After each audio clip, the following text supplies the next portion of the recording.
Yeah. I think I figured it out on this Sunday morning. Morning, ladies and gentlemen, boys and girls, degenerates, and I don't know any non-degenerate that watches this show. So yeah, there ain't none of those. Good morning. Welcome to the Wiseguy Roundtable here at Game On. We got a lot to talk about today. A lot to talk about. Final soccer match, a little controversy over at the golf tournament. Little drama over there in the golf tournament. You weren't here on Friday either, were you? I was not. Oh, we got some funny things to bring up from Friday too. Okay. On Friday, Grass and I had a good time, but I got something funny to show you from that. We got that. We've got the Jacksonville Jaguars to talk about today too. We have by the way, if you're a small, actually I don't care if you're a big creator, small creator. If you're a creator and you want your show or your channel shouted out, drop it in or say hi in the chat. Say hi in the chat and we'll pull up your channel and give you a shout out and tell people about your show. All right. All stream long. We'll do that. So if your favorite creators out there, tell them to hop on in and we'll pull Give them some up. love. Yeah. All right. Speaking of love, Jamie loves soccer and sad day. I don't know. Are you happy or sad? It's like us with the Super Bowl. It's like this has been such a marathon that I'm excited for the final in one way, but another way I'm just thinking, Jesus, can the football just end for a while? It's over 100 games. It's a lot of games, man. Previous World Cups with the 32-team format, that's only 64 games, so we've basically played over a tournament and a half. And they want to add more. 64, yeah, 64. I'm cool with it, man. Add more teams play this shit every year. I love it. I'm about it. I suppose there's a certain feeling of inevitability to it at this stage as the global game grows. And it would also get rid of the problem that you've got a whole bunch of teams that are able to finish third and squeak on through. When most third place teams go through, it does reduce the suspense a little bit because you can have a shit tournament and still get away with it. On the other hand, tons of games. That will bring it up to 128 games if that went through, because that'll be 16 groups of 6 each, being 96, and then another 32. So, that'd only be another 20-something games, 24 games. So it wouldn't be that big a jump. But you'd really hope that the quality of the worldwide game would improve. You'd hope to have more Cape Verdes than you would Curaçao's. With no disrespect to Curaçao, they did their very best, but it used to be really, really tough to get into the World Cup. Yeah, hear me out. We make this we add all those extra teams and we make this a year-long tournament. First 3 months is kind of like your little warm-up. I'm not going to say round warm-up. Everyone's in after that though. And then after the 3 months, we start doing it's single elimination. You lose, you're gone. But here's the deal. We only get one game a day. So that way you have to wait a little while, right? So we have one game a day that goes, but that means you're not going to play for like another month. And then we ramp it up when we get towards the end. But we stretch this bitch out for like a year. Huh? Yeah, the more World Cup soccer, the better. Oh my gosh. Like, how many times have I solved all of soccer's problem? Every single morning.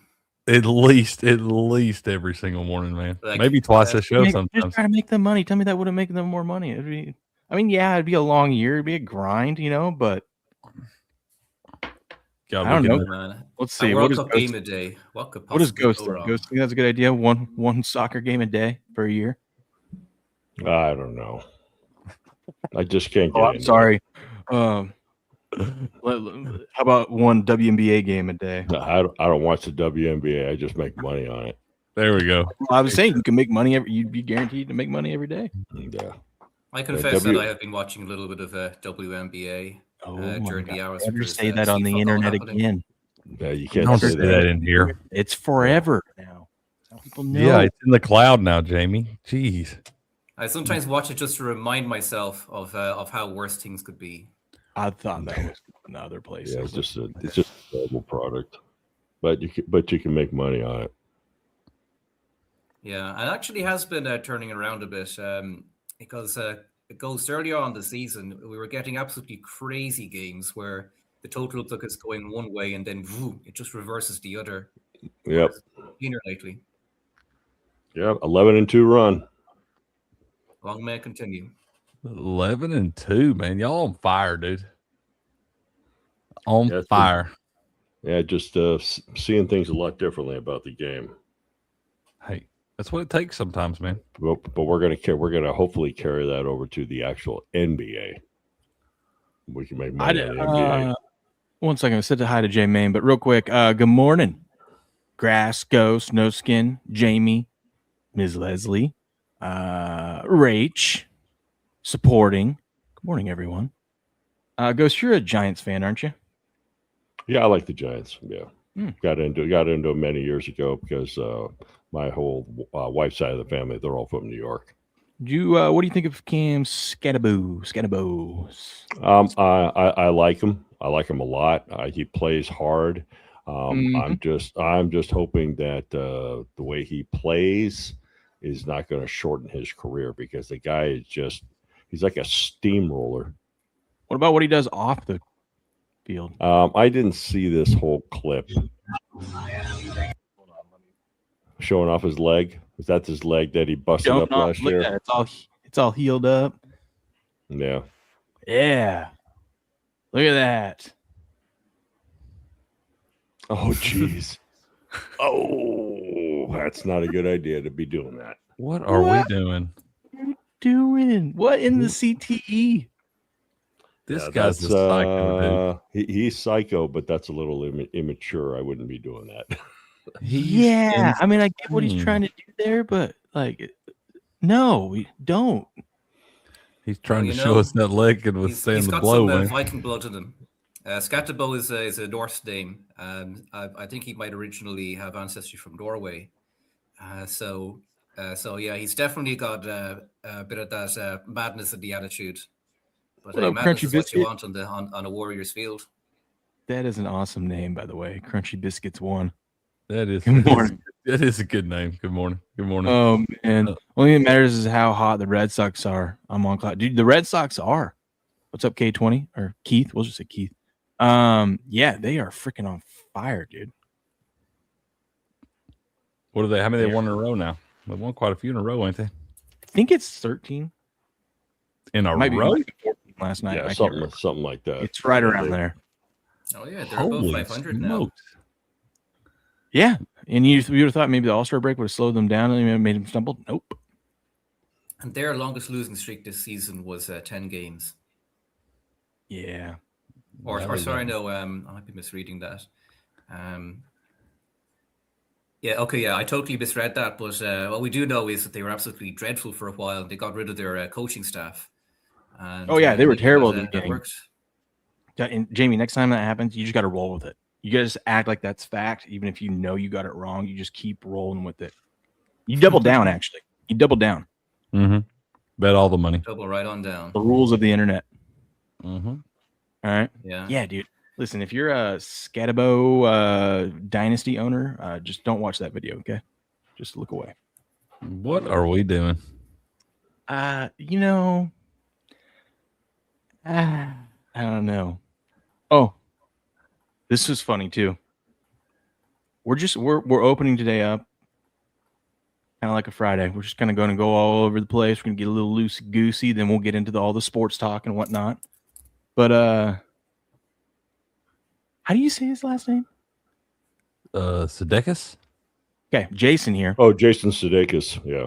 Sudeikis. Okay. Anyways, he's hilarious. So he's at a card convention buying cards because I guess he's a sports card fan. Ted Lasso, baby. Yep. Yeah, Ted Lasso. Great show.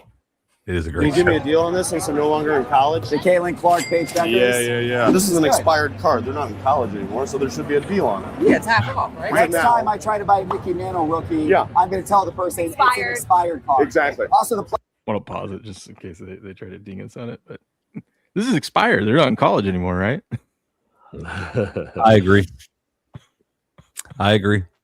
This one's worn off. That's what the EXMT means, expired mint. A PSA 10 of the purple just sold a couple days ago for $4,500. Okay. So they have come down from where they were. Quite a bit. So I obviously am a little bit high on my ask here. Yeah, an extra zero, from what I see. Maybe not quite an extra zero. Maybe not just for you, Jason. Just for you. Okay, yeah. Just for you. Yeah. I would do 4,000 on the car. 4,000? 4,000 on the car.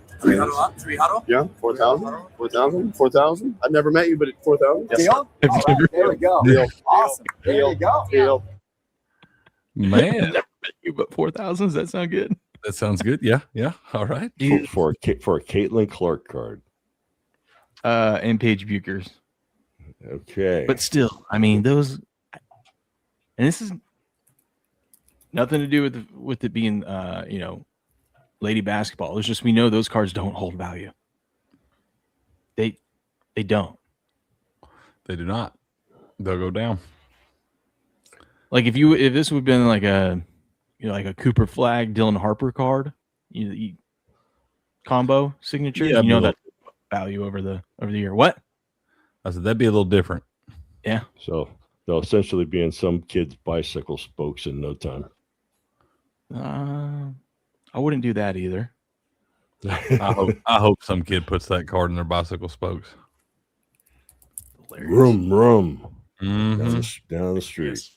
Brrr. All the way down the street, baby. Oh, yeah. Hey, if you haven't already, wherever you're watching, smash the like button, please. Repost this if you're on Rumble. Share it out there. Let people know. Or they can find the most professional on-time, non-clickbait sports on the internet. Mm-hmm. I regret to this day putting that Honus Wagner card in my bicycle spokes. Damn. I cannot believe so many of y'all put Honus Wagner in your bicycle spokes. That is, you're not the first old head that I've heard put Honus Wagner in their bicycle spokes. I'm so curious as to why that was the go-to card for everybody's bicycle spokes. Okay. Fair enough. My new thing is all these random rookies. They're like kind of a cool looking rookie card or whatever that I get in like baseball or something. My favorite thing now is just to sleeve them all up and then go put them in like team bags and stuff. But as I'm putting them away, just be like, man, could this be the one? We'll see in 10 years. You know what I mean? Could this be the one? Could this guy turn out to be it? Yeah, just one guy, man. One time. Fantasizing which one's going to be worth a lot of money one day. We're looking for that next Shohei where like their base rookie cards are worth $600-$700 and stuff.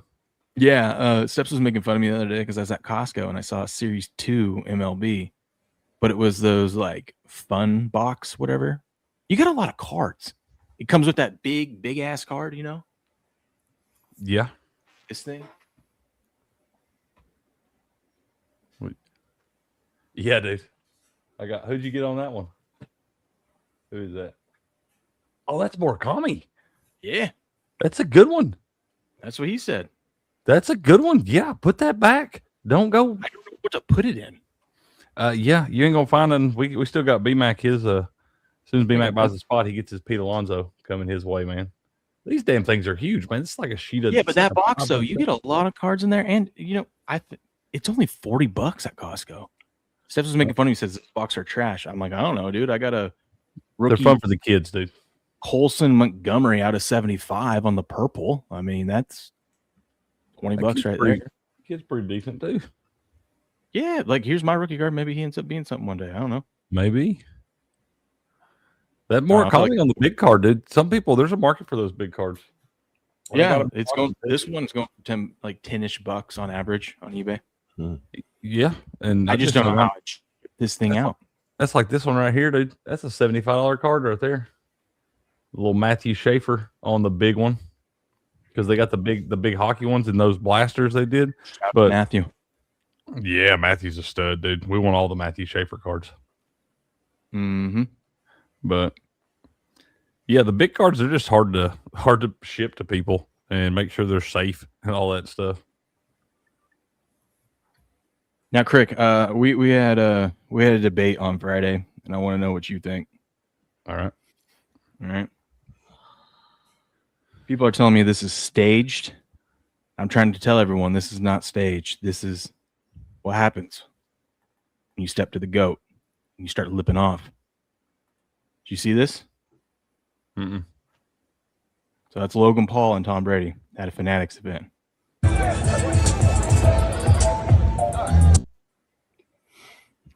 Got your knees. Now it's getting a little heated. Getting a little heated, right? Smacked him right in the face. Smacked him right in the face. Yeah. Carl Anthony Towns big ass had to separate it. One more time. You don't talk to Tom that way. That was a that was 100% legit. I would have been more impressed. I would have been more impressed with that slap if Brady would have been wearing that leather suit. Yeah, that's a pretty weak slap. That all leather suit. He didn't want to knock the guy out, get a lawsuit, man. Logan's lucky he wasn't wearing all 7 of his rings. Yeah. What did he say anyway? What up, you faded? Yeah. Well, what was said? I wonder. No idea. I'd say that was staged. Maybe he said something about Giselle and her jiu-jitsu instructor. I don't know. They might have. They might have. You never know. You never know. Or Logan Paul's best friend is that instructor. Hey, I got a fun one here for you guys since we got a round table to discuss this. We talked about it the other day, but again, no one was here other than Grass and I. The NFL has suspended Cardinals personnel executive Ryan Gold after he placed a $25 wager parlaying the results of the team's first 5 draft picks, which included Carson Beck, who was paid $732,000 for the Wings. He was paid $732,000? Yeah, that's what it said. Holy shit. Yeah, that feels grounds for suspension, dude. Almost. If you have the inside info as to who the team is going to draft. Here's what, obviously, yes, you shouldn't, first of all, you're dumb for wagering if you're an executive in the NFL. Yeah, what are we doing?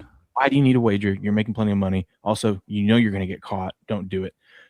But here's the thing I have the problem with this is, on one hand, yes, bad, don't do it. But on the other hand, it still feels like a legit wager because, and now I don't think he placed it. He told his buddy to place it. But if you're parlaying their results, even if you have inside info, I still feel like there's I still feel like that's a legit bet because you don't know if those players are going to be available when they want to take them. You know? That's a real. Now, if it was just like, oh, who are we going to take with their first round pick? Okay, yeah, but like 5 of them, you don't know if all those players are going to be available at the spots. They may have been looking at people that other teams weren't even looking at, though. I know they were looking at Carson Beck, and it's also like 3,000 to 1. So the risk of that is reflected in it. But if you know who you're going to go for, then you already have a massive information edge over everyone else. Yeah, if you've been in the war room for 2 or 3 damn months talking about all these players, yeah, I mean, I don't understand how these guys think they can get away with this stuff, for one. But 2, yeah, that's insider information, dude. That's cheating. And also, especially the tune of $750,000. What book lets you parlay the first 5 picks of a team? That's what I'm saying. How do you even get that bet to pass? I don't know. Because normally and of course when it hits, all the red flags are raised because that's a chunk of money, and ain't none of them books coming off that chunk of money without doing their little deep dive. I'm sure he's not the first one to do it. But he probably could have been more subtle. All I'm saying is, they got a little inside info, but it still wasn't guaranteed to hit. All right. They just improved their odds a little bit. Yeah, but he's probably the only person on the planet that made that bet.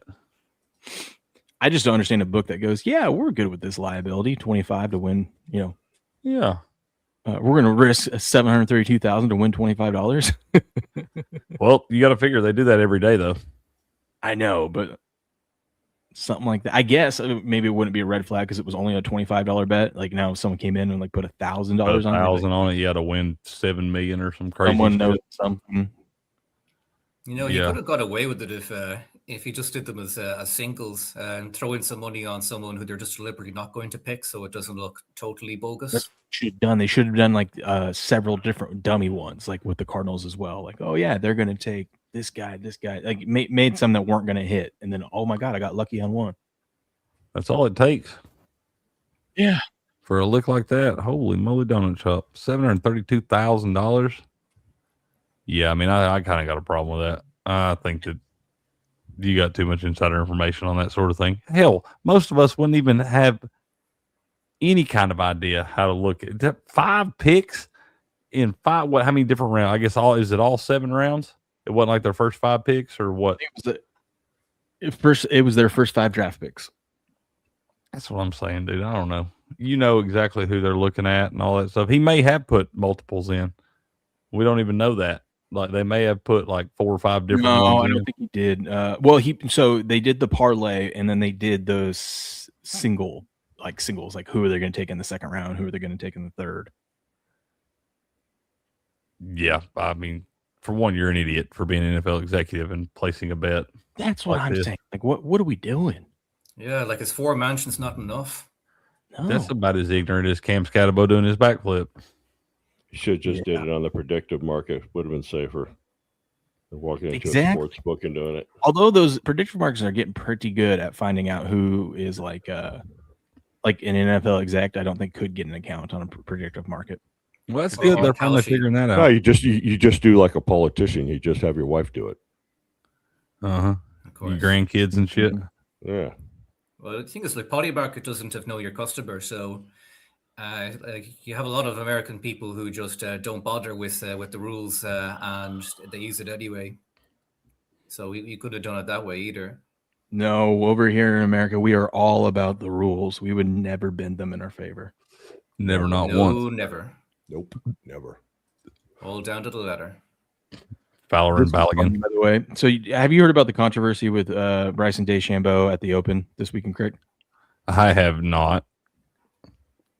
I'll say, long story short, he's out in this like thick, tall ass grass, right? And so he's stomping around trying to get into position. And they claim that when he walked up to go hit his ball, that it improved his lie. And so they gave him a 2-stroke penalty. The problem is when he had the people there with him and he was doing all that stuff, he was doing nothing different than what any other player had done in that spot. And it didn't really look like he was anything intentional or anything like that. But the problem with it was they didn't tell him about the 2-stroke penalty until the end of the round when he was like, that's kind of shitty. You got to announce that right away.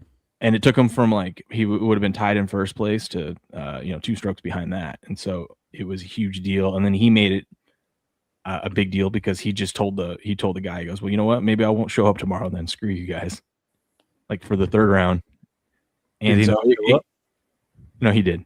Oh, that's what I thought. This is basically what they were claiming he was doing.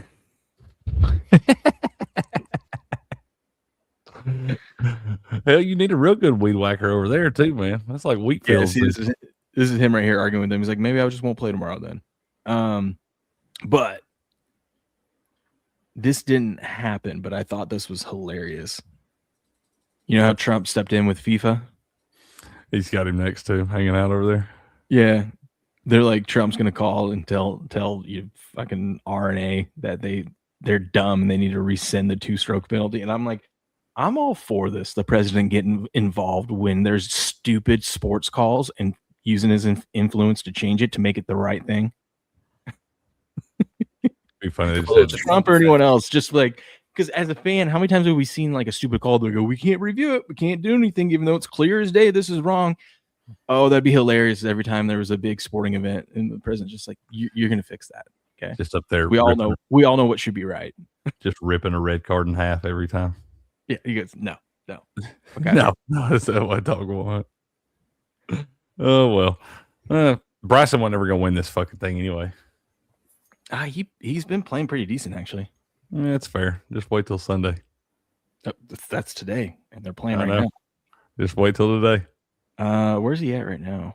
I mean, listen, Crick, if he didn't get that 2-stroke penalty, he would be tied in second right now, 2 strokes off the lead. So it's kind of a big deal. I mean, yeah, don't cheat. He didn't cheat though. I don't know. I didn't see it. I have no idea what it is. Golf's weird.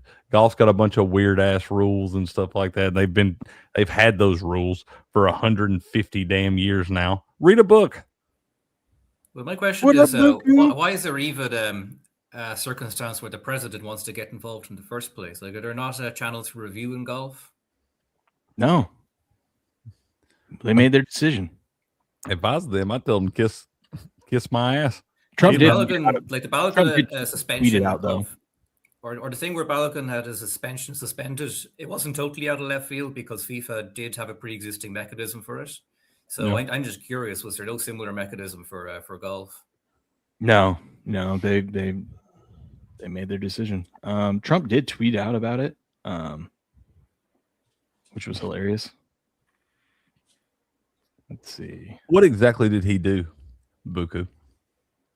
I'll show you. I'm trying to find the video of it where I have it. By the way, Crick, we can't watch this because I got dinged on it the other day, but did you see the I Play Rocky trailer? The what? There's a movie coming out called I Play Rocky, and it's about Sylvester Stallone and when he how he got the movies, how he made the movie Rocky. Okay. Hell yeah. And look at the guy. Looks just like a young Sylvester. Yeah. For Did sure. you know Sylvester's his middle name? What's his first name? Michael, I think. Michael. You're right. Michael Stallone doesn't sound near as good as Sylvester Stallone. Yeah. But he even sounds like him too. Let's see if I can find a spot.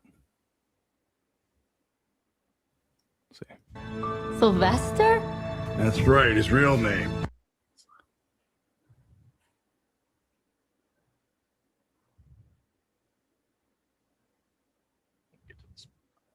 Where he's pitching it to it. What is going on here? What are we doing? Oh, you're trying to get him talking? Yeah. This is where he's pitching it, and they're like, this is really good. In 3.5 days. This is freaking good. Touch someone like Chuck Bronson, or we could do Eastwood. Guys, I play Rocky. Dude, he does sound like him. All right. That's all I can show. I'm probably going to get dinged for that one, too. Yeah, you get dinged for that one, too. Was Sylvester Stallone just sowing the wild oats around the turn of the millennium? He may have been, Jamie. That actually might be one of his illegitimate kids right there. Because that guy looks way too much like him, sounds just like him and everything. That's totally like anything boring you would wonder was he made with AI?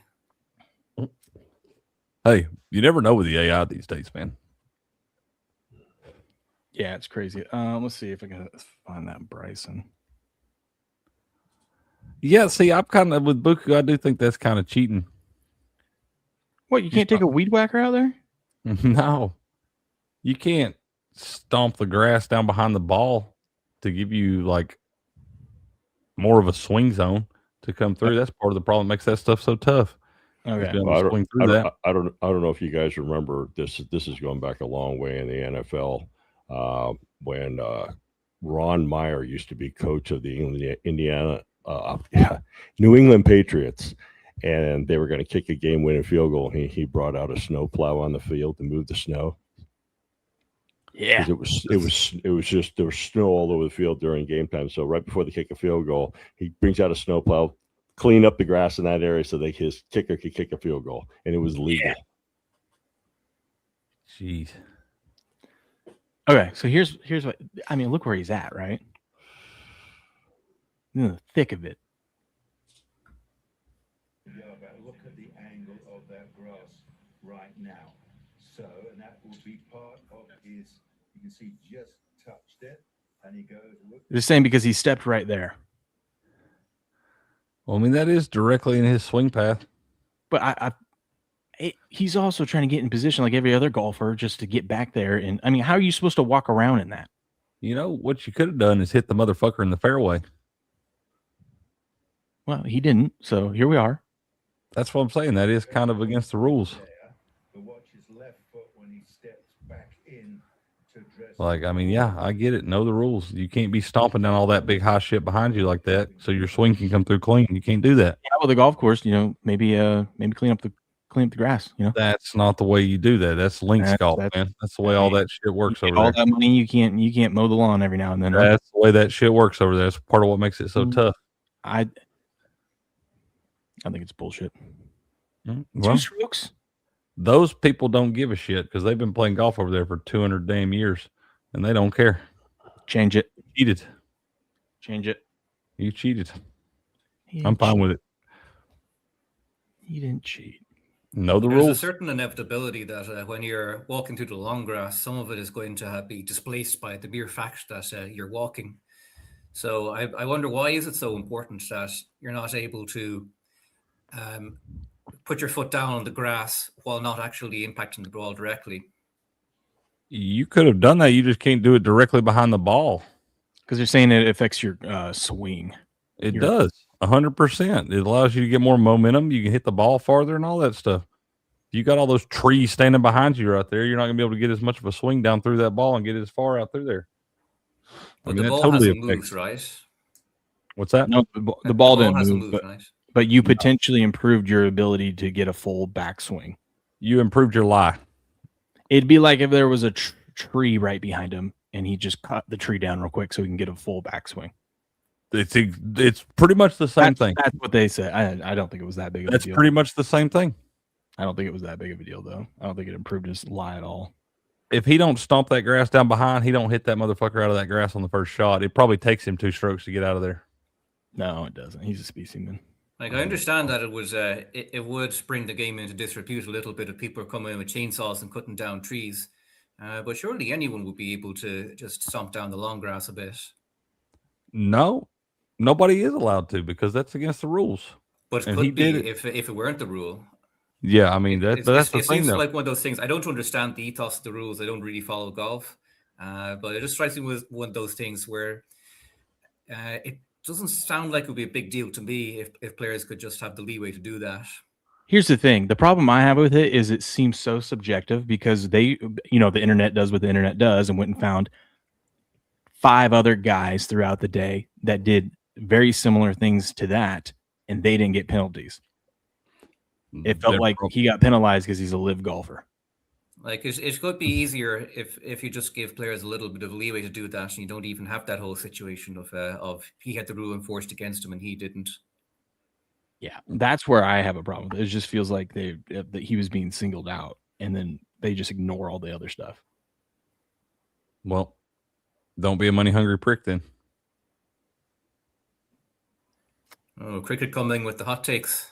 I wanted him to come back and win this damn thing. I'm just saying, no freebies. You're playing the Open Championship. Sorry, it ain't like we're playing at damn Creeks Bend over here down the road in the Creeks Bend Invitational. So that's the Open Championship. That's a major. That's a major. Did you know the guy in this place right now, Sam Burns, wasn't even going to play this weekend? And he's leading? Apparently he withdrew. He told his agent to withdraw his name a couple weeks ago because he didn't know when his daughter was going to be born. Yeah. And then his agent did the smart thing and said, I'm just going to leave him in here and we'll wait and see if he changes his mind. And then his wife convinced him, no, go out there and play. So he went out. So he showed up. He's playing. And now he's 10 under going to the final round, leading by 2 strokes, and shot the lowest back-to-back rounds you've ever seen at the Open. Ever. Yeah. Have a day, bro. Good call by the wife. Good call by the wife. Listen to the wife. Baby power right there. What up, David? That is. Bring the phone. What up to the Max? How we doing, baby? Good to see you. Fire. That's right. Yeah, there was a Belgian player, I believe it was Jeremy Doku, who was having a kid during the World Cup. And I think he may have even missed a game so he could go and be there with his wife or girlfriend for the birth of their baby. And I remember it did get a little bit of a discussion going. And I think that the mood has maybe shifted a little bit towards saying, well, it's the birth of a child. You're only going to have that happen once. But on the other hand, there is also the matter that when you go to the World Cup, you know that something could happen there. You know a long time in advance that you're going. Yeah, listen, I'm pretty sure my wife, if like I had a chance to contend in a major, like it's not any other golf, it's the last major of the year, right? It's a big deal. Yeah. My wife would just be like, yeah, you get your ass. Lean back. You're cutting out or something. How about now? You're better now. Yeah. Okay. Also, she hated me when I was in the hot because I was miserable. I hate sitting and just doing nothing in a small ass room. And there ain't nothing you can do but sit and wait, buddy. Sit, wait, and eat pizza. Yeah. I'm sure she loved that. She was busy. She didn't really pay any attention to me. Oh yeah, she was busy. She had other things going on. Sure enough. Yeah. But we'll see. It's gonna be an interesting day. Shout out to my guy Siwoo Kim. He's probably gonna screw it up today. Germ says Will is just used to the organization bending rules in favor of his favorite quarter golfer. Yep. Yep, golfer. Yeah, it's gonna be interesting today, though. I mean, we got Burns at 10 under, Fox and Kim at 8 under, and then you got Young, Gerard, Herbert all at 7 under. But Cam Young is through 7 holes already, so all the other guys haven't teed off yet. Y'all remember when Bryson DeChambeau shoots like a 76 today that we wasted 30 minutes of our lives talking about that bullshit? Oh, I want him to win it so bad. I thought that would have been hilarious. Well, I wouldn't bet on that if I were you. Dude, he was trolling the whatever they are, the refs, judges, whatever they are out there. He was trolling them yesterday when he had to go get into the tall grass, and they were like, they told him what he can do, and he goes, and he's like tiptoeing around. See, focus on the wrong thing. Sound like he's spending too much time in the tall grass too. That wasn't as bad as tall grass. It was just a little rough. Once again, hit that damn thing in the fairway. We ain't got to worry about it. Yeah, this is what I bought, Crick. And Stips is like, why are you buying trash? I'm like, it's $40, dude, and you get like 1,000 cards. No, those are fun, man. Pissant brought one of those over to open with the boys. Yeah. Last week too. They got them a little. You got a little Funko Pop in there and everything, man. I don't think I got a Funko Pop. You should. There should be a little black box down there in the corner. Yeah, I probably threw that away too. I threw away the big card. I didn't realize that was a big card. Yeah, you should probably go back and look. There's probably a little Funko Pop in there, and there's probably like the trash or something. Steps was on here with me yesterday, and he's like, "What big card you get?" I go, "What do you mean?" He's like, "Dude." I go, "Oh, I'll be right back." I went out to the recycling. You just had Murakami hanging out in there, just chilling in the recycling, baby. God, just throwing away money, just throwing it down the drain. Oh man. Oh man.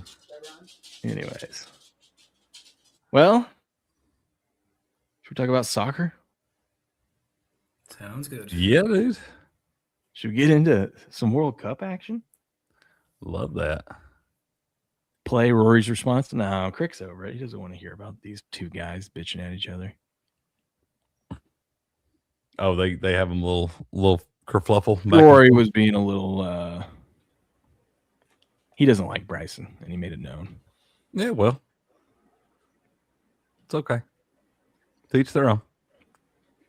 We're going to spend 10 seconds on this because it's a third place game, and why the hell are we playing a third place game? Who cares? But England won 6-4.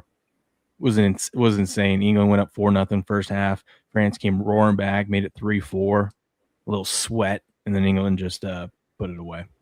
And that's all we need to talk about that, because today is the big one. The whole enchilada today. Spain, Argentina. Let's throw it to our soccer expert, Ghost. What do you think about today? I'll tell you what, I think it's rigged. I think they're going to do everything they can to have Messi go out on top. I'll probably be rooting for Spain, but I wouldn't be shocked to see Argentina win. I'm rooting for there not to be a tie.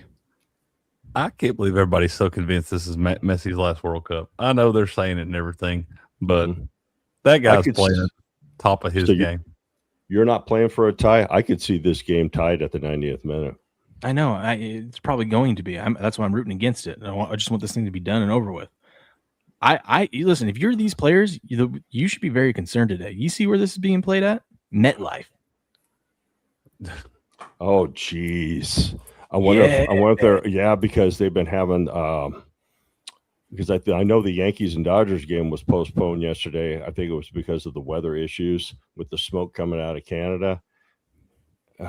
Yeah. And I know that they actually bring in real grass for this, which I know Beardo gets all upset about because why can't we do this for football? But still, MetLife has had a history of some weird injuries. So fingers crossed today, everyone stays healthy. And what is it with the weird injuries? The condition of the pitch is not great, is it? It has to do with because they use this dumb artificial turf for the football games, and every player hates it. It like they're your foot and everything gets like snagged in weird angles. So if you tweak something the wrong way, you like blow out your knee. That's where Aaron Rodgers popped his Achilles a couple years ago. Just weird things like that. That sounds nasty. I believe Malik Neighbors, that's where he got hurt too, right? Right, Ghost? Wasn't it Malik Neighbors? It was a home game last year. I believe so. Yeah. But apparently they bring in real grass for the pitch for the World Cup. But going to be interesting. So, Jamie, how you feeling about this? My gut, I'm looking at it. Spain was the favorite to go into this thing, and here they are. You know, they stumbled out the gates a little bit, and then France looked like they were going to be the odds-on favorite to win this whole thing. But here Spain is, and well, a lot of plus people 130 lost money. Nice. A lot of people lost money on futures with France. But Spain made the books very happy.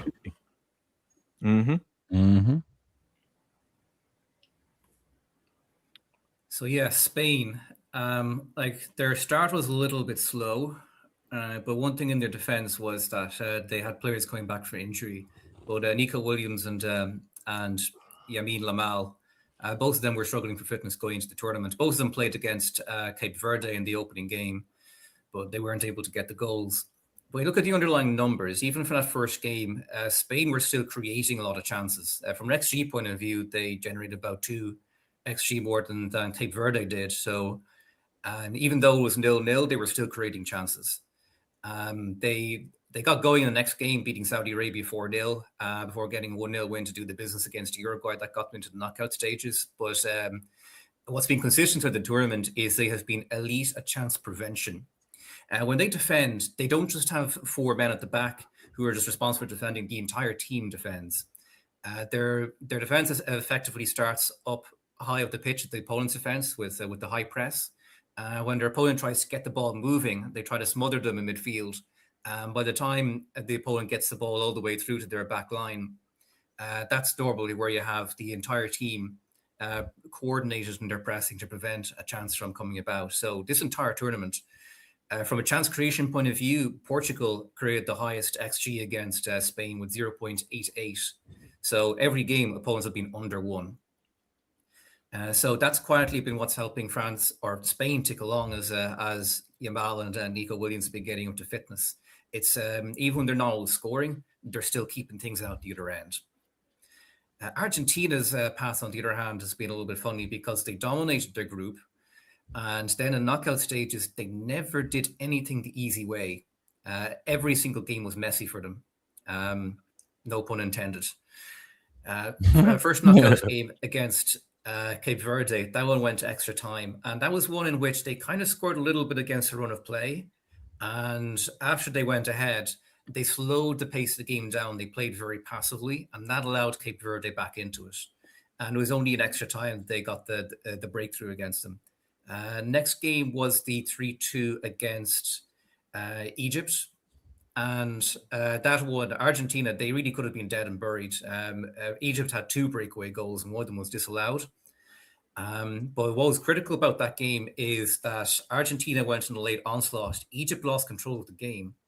And when it went to 2-2, you would think at that stage, Egypt would try and just take the pace out of the game, get through to extra time and reassess from there. But no, Egypt tried to keep on winning the game. And Mo Salah lost the ball out the pitch. Argentina go down, score in the break, boom, game over. Next one is against Switzerland, and that's the opponent that's provided the most trouble to Argentina so far, because Switzerland have a very structured way of playing. They're very good in possession. They defend as a team, and when they equalized 1-1, they had all the momentum on their side. But then they got a red card to Embolo, and from there it was just an onslaught from Argentina, and then the inevitable happened. The semi-final against England is the one that's fascinating because the first half was very cautious, very low event game. And the second half was when it exploded into life because England were able to exploit Argentina's squishiness on the break, particularly full back. Anthony Gordon hit it in for 1-0. And then with half an hour to go, Argentina started pressing, and then Thomas Tuchel decided to shut up shop. He took Anthony Gordon off, and he started bringing on defenders, and it was basically a 5-4-1 for those closing 25 minutes or so. Against a team with Lionel Messi, that's an absolute disaster because you're just basically giving him all the time in the world to put out a ball, to put out the ball necessary to get the goals. And so Argentina got a late win. So it's going to be a very interesting final. The line going into it is Spain are about 60%, a 60 cent in poly market to win the tournament. Argentina are about 40 cents. So the markets do have conviction that Spain should be favorites overall. So how might this game play out? Spain's preferred method of playing the game is through possession control. They want to be dictating the tempo of the game, preventing the opponent from pressing the issue towards their defense. And so I would expect that Spain is going to be very heavy in possession. They're probably going to target Argentina's fullbacks because against France, they were able to do that by targeting France's fullbacks as well. And if they take the lead, I would expect Spain to double down on possession. Just try and keep the ball away from Argentina as much as possible and try and hit them on the break.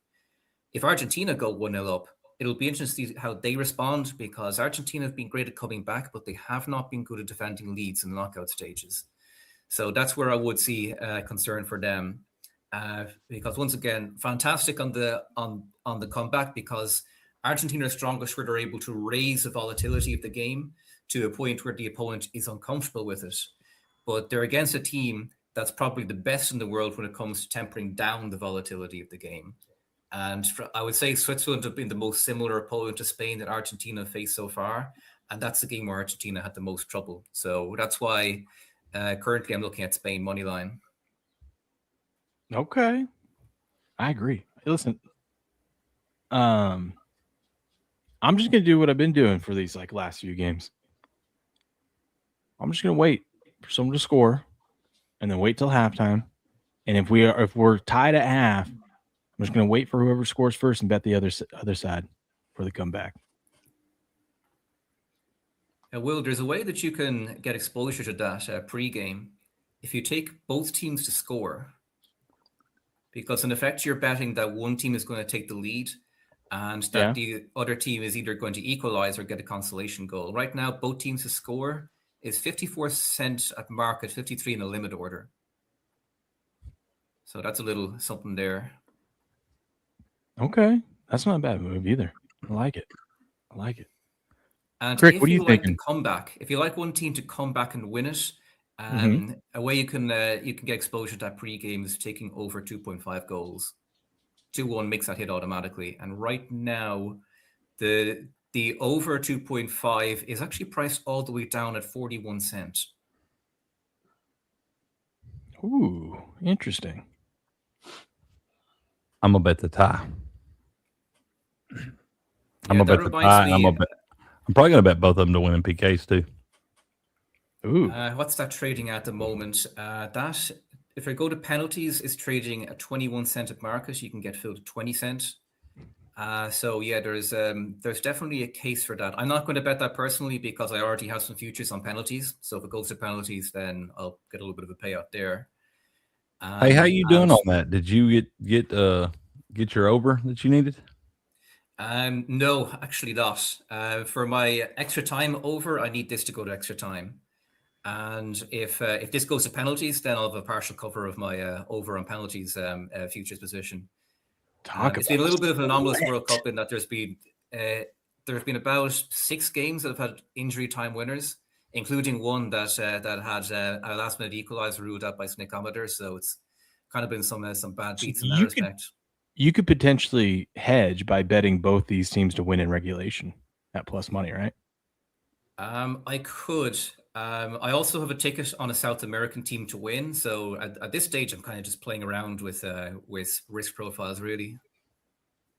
So you could just add, a small little wager on Spain to win in regulation, and then kind of hedge against a little bit of everything. Yeah, I got a couple of units on them to win in 90 minutes at 42 cents. Nice. Well, there you have it, folks. It all comes down to this. God, how much more excited would be if the United States was in this? Well, it would definitely up the stakes a bit, that's for sure. Well, Would that be okay? Let's say it was Argentina versus the U.S. in this. Would that be would this get the highest ratings ever? I mean, probably, yeah, but we'll never have to worry about that. Yeah.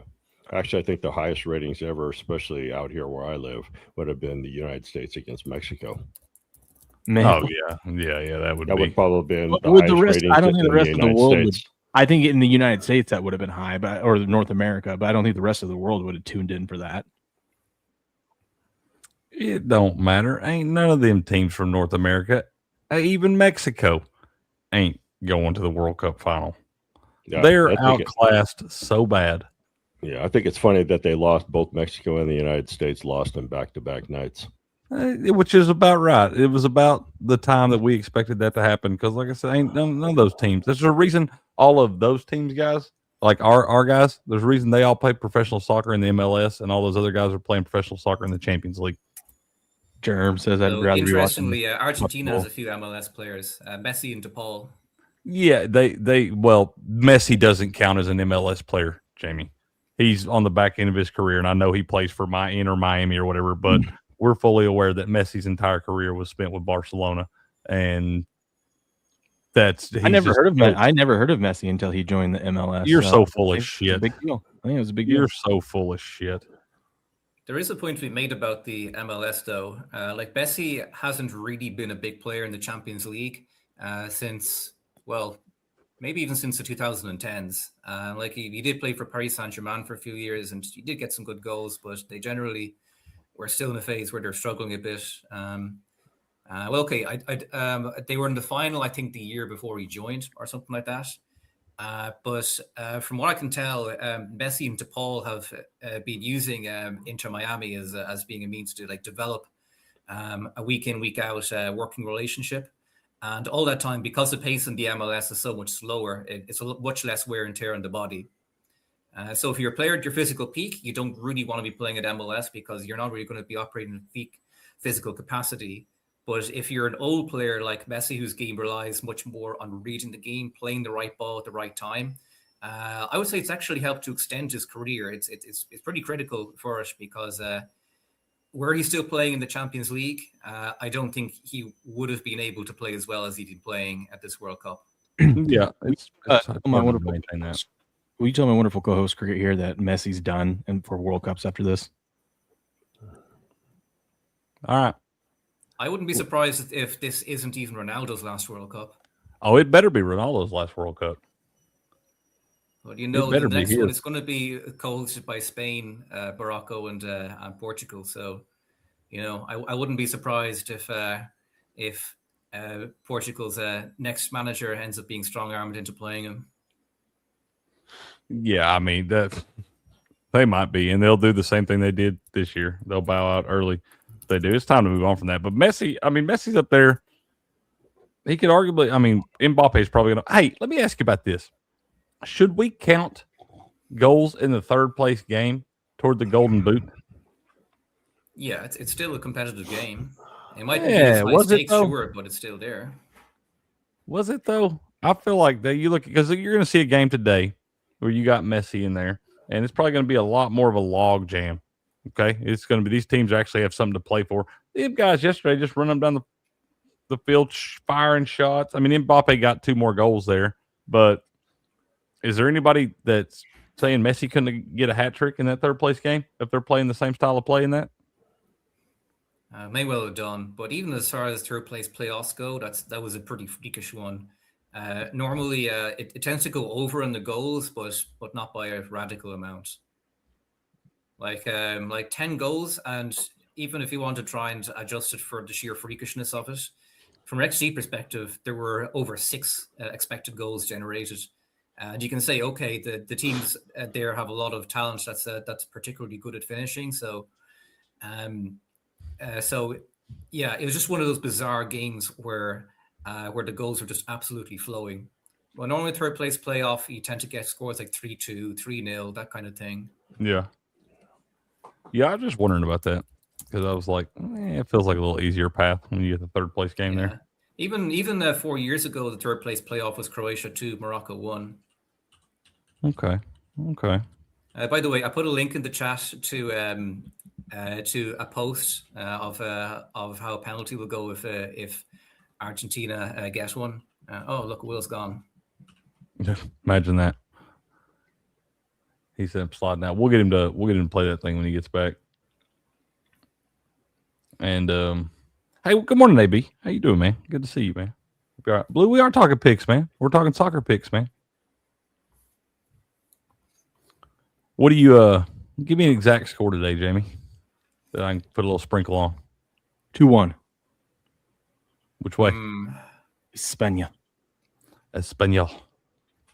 All right. Let me see if I can find that. See what we get. Correct score. Actually, Spain 2-1. That's a post going online that where the guy said 5 years ago that Spain will win 3-2. If you like that, which I don't personally, but if you like that, you can get that at 2.8 cents on Polymarket. So probably something very similar on Kalshi. You get a little 30 to 1 on the books. This is so true. I've been thinking all day, how does the Jaguars' rest advantage affect this match today? Oh, Will's asking the right questions. Now we're talking, Germ. Germ knows how my brain works. Actually, it should be, how does this match affect LeBron James going to the Miami Heat? Yeah, there's that too. Mm-hmm. And I remember, I think, isn't it technically Spain has the rest advantage by 1 day? They do, yes, that's right. I see. Yeah. Oh, makes sense. Hey, I have something funny for you guys. Shout out to our guy, AJ from Degenerate Takes, which I guess they rebranded their channel to Happy Hour Sports Talk. I just found that out 10 minutes ago when I was looking for his channel. Okay. Shout out to AJ. I haven't talked to him in a while, but he said I randomly got a text from him last night that said, "Bro, could you ask your viewers if they would rather see me get ready for a pro wrestling match or an MMA match? My wife is pissed either way." How about both? Yeah, absolutely. Double down. And I said, "What?" Because they got married within the last year, and I said, "Well, welcome to marriage." They're always mad, so there's nothing you can do about that. Yep. And shout out, by the way, to AJ. Him and his wife are expecting next month. Congratulations! Nice. That is awesome, dude. Yeah, that's awesome. Let's go. So I go, "What's the story behind this?" He says, "Well, I'm a damn good pro wrestler, but I'm coming up on 30 in September, and I feel like he basically wants to give it one more go before he gets too old." And he goes, "I want to do a series like other fighters do, but I don't know what people want me to see. Do they want to see me do MMA or do they want to see me do kick ass and wrestling?" I'm like, "Well, I'm guessing wrestling, but I'm gonna leave that up to the chat." Yeah, the pro wrestling, man. I looked like a pro wrestler on that slip and slide yesterday. Yeah? Yeah. I came out of retirement. What was your wrestler name? Actually, don't say what your wrestling name is. I want Germ to come up with a name for you, Craig, for your what your pro wrestling name would be. Okay. Take a minute on that, Germ. You take your time. I want this to be good.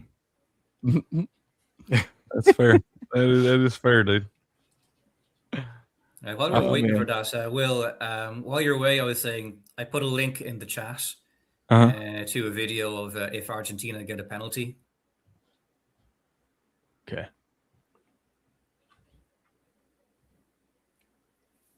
These soccer videos have been great. Am I gonna get copyrighted for this? No, you won't. I can Famous guarantee last you won't words. get copyrighted for this. I feel so confident in that now. Uh-huh. All right, so if Argentina gets a penalty, And now it's been entrusted. what the hell is 0-02? Oh, this is our football. This is Oh, is this football. This means they're up 2-0? 2 points. The first number is number of goals, and the goal is worth 3 points. Okay. He's not even wearing To shin guards. David Clifford to take. 27 goals he has scored in championship football. The Hill trying to make it difficult for him, and the keeper saves it again, but he's put it in at the second attempt. Wait a minute. What are we watching here? That's Gaelic football. You can touch it one with of your our hand? national sports. This is different. This ain't soccer. It's like rugby almost. Yeah. Okay, well, first of all, I already like that better. The fact that he could grab that with his hands and kick it right back in there. Feels like we're playing backyard soccer. Run it back. I didn't see him grab it with his hands. Run it back. You can see it bounce right off his. I thought he chested Hill it. trying to make it difficult for him, and the keeper saves it Oh, again. I didn't see him. I didn't see him grab it there. He almost waved a fair catch. Dude, PKs are hard enough to block when they can't use their hands. Okay, so I'm guessing the thing happens after this. Is there more that we have to watch of this? No, that's all. That's what's going to happen. He's saying Messi's that's going to get out the air with his hands. That's how it happens right there. All right, fair enough. Little anniversary of the Maradona hand of God goal, Jamie. Think we see some more of that today? It'll be a little bit more difficult to get away with that with VAR, but then again, you never know with Argentina and their plot armor. I don't genuinely think that it's going to be rigged in favor of them. It's very difficult to do that kind of thing without leaving some kind of a paper trail for it. But yeah, like one of the things this tournament has been controversial officiating. Like moment to moment, it's generally been very good because referees have been letting the game flow. They haven't been blowing up for every bullshit dive. So from a moment to moment flow point of view, it's been great. But it's been terrible for big moments because you just get into absurdities where you have goals being ruled out for the most seemingly arbitrary reasons. Okay. Well, now that we have 1,500 people tuning in this morning, good morning. Welcome in to the Wiseguy Roundtable. Let me tell you about our favorite thing here. And that's our Rumble wallet. Tell me about it. Love it. We hear a lot about crypto, but here's the part most people miss. Crypto was created so you could actually own and control your money. After the 2008 financial crisis, Bitcoin was designed as an alternative to banks. So instead of a bank holding your money, delaying transfers, or limiting access, you're in control. And if you've ever had to wait for a transfer to clear, you've felt that problem. Now, fast forward to today. Everybody's heard of crypto, but getting started still feels a little complicated. That's exactly why I use Rumble Wallet. It takes all the complexity and makes it simple. Choose what you want. You want Bitcoin, dollar-backed stable coins, or even digital gold that's backed by real gold. No complicated setup. Connects with MoonPay so you can use your credit card, debit card, or bank and be up and running in minutes.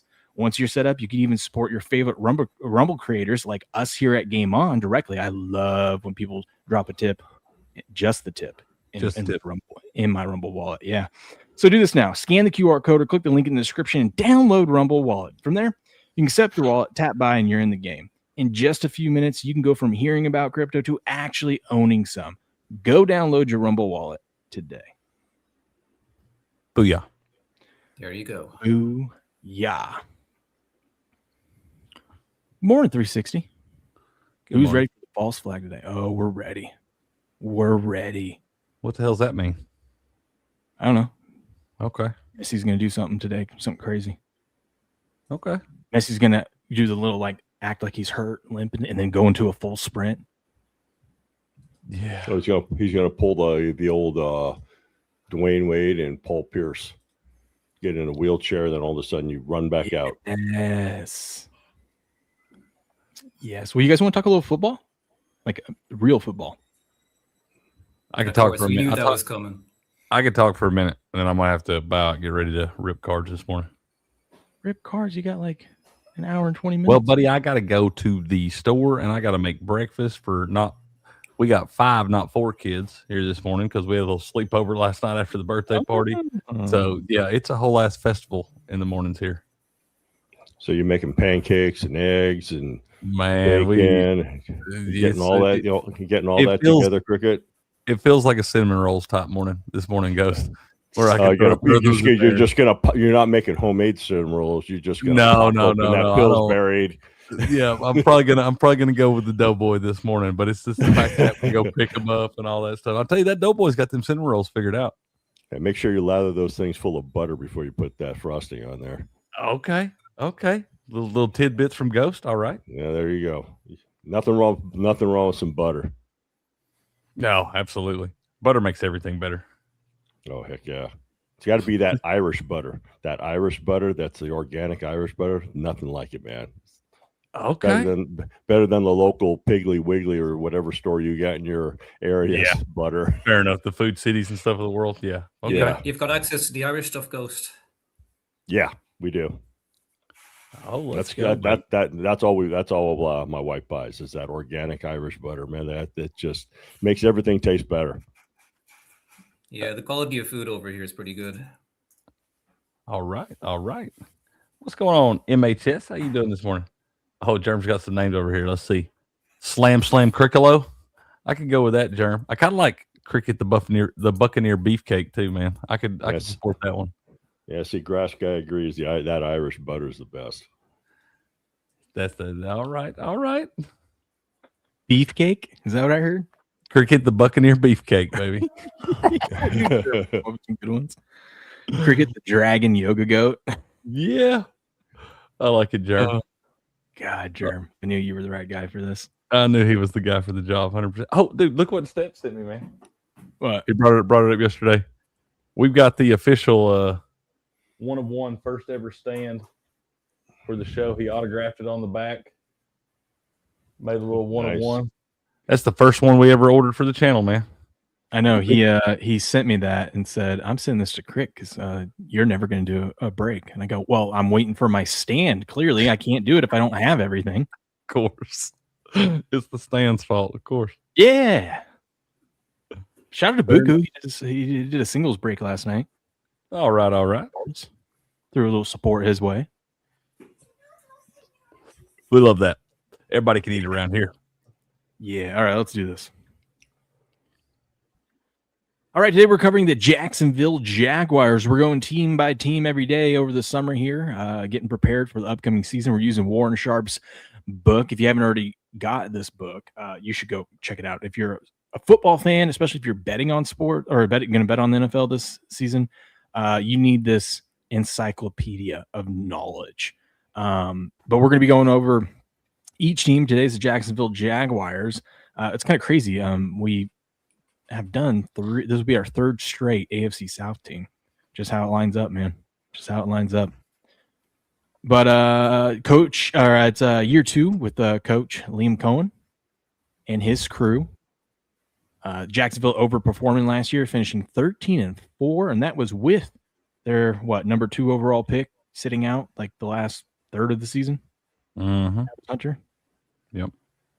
And we get to go through another year of figuring out if he's going to play both sides of the ball or not. Can't wait to have that debate. Yeah. Season win total for the Jags is 9.5, which is crazy to think of, dude. I mean, yeah, they went 13-4 last year, and they play in the South, which is a terrible division. But just Jags and 9.5, just something about it doesn't feel right, you know. Seemed like way too many. Yeah, to me, especially looking at that first half of that schedule. Yeah, they got a nice bye week though, week 7. But yeah, look at so they open up with the Browns. That's nice. But then what do we got? We got Denver, New England, Cincinnati, Philly. But the Philly and Houston games are international games, so they're going to be across the pond for a little bit.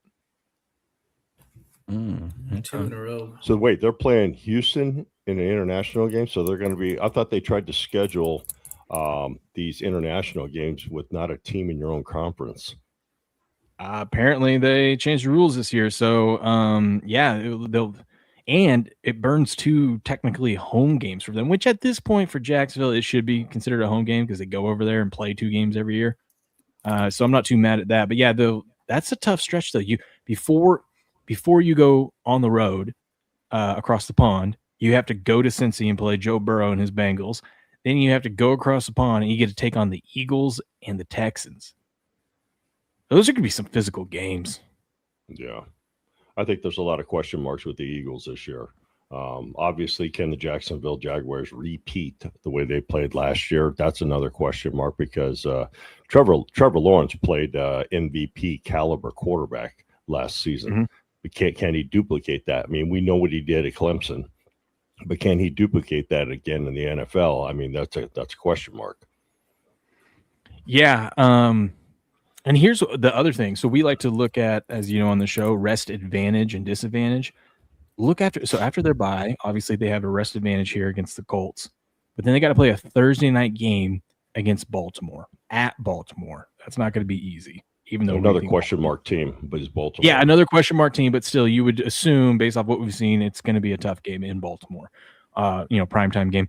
But usually they would have a rest advantage after playing a Thursday night game, but they don't because the Titans are coming off a bye. So technically, that's a disadvantage. Then they have a disadvantage against the Giants, and then they have a disadvantage week 13 against the Bears, and then a one-day disadvantage against the Texans at the end of the season. I mean, you want to see rest advantages here towards the end, not even though their schedule lightens up a little bit, that extra rest matters, or not rest, I've never seen a division like the AFC South that's got so many question marks.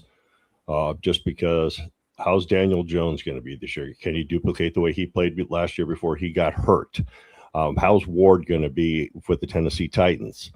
How's obviously Trevor Lawrence? How is CJ Stroud going to react in a season coming off the way he played last year? So there's a lot of question marks in that division.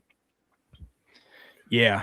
By the way, Sporting says Dodgers Yankee doubleheader today. System play worked yesterday. Well, let's jump right back on it today. How about that? Yeah. Dodgers Yankees, big game. Jeez. Yeah, there's a big pitching matchup. Yamamoto against Schindler today in that game 1. Ooh. Checked into my veins. I'm gonna bet the over just because it's at 7.5. Juice to the under. Easy. Key players they lost. They lost Devin Lloyd, Travis Etienne, Greg Newsome. Who else they lost? Tim Patrick, Diami Brown.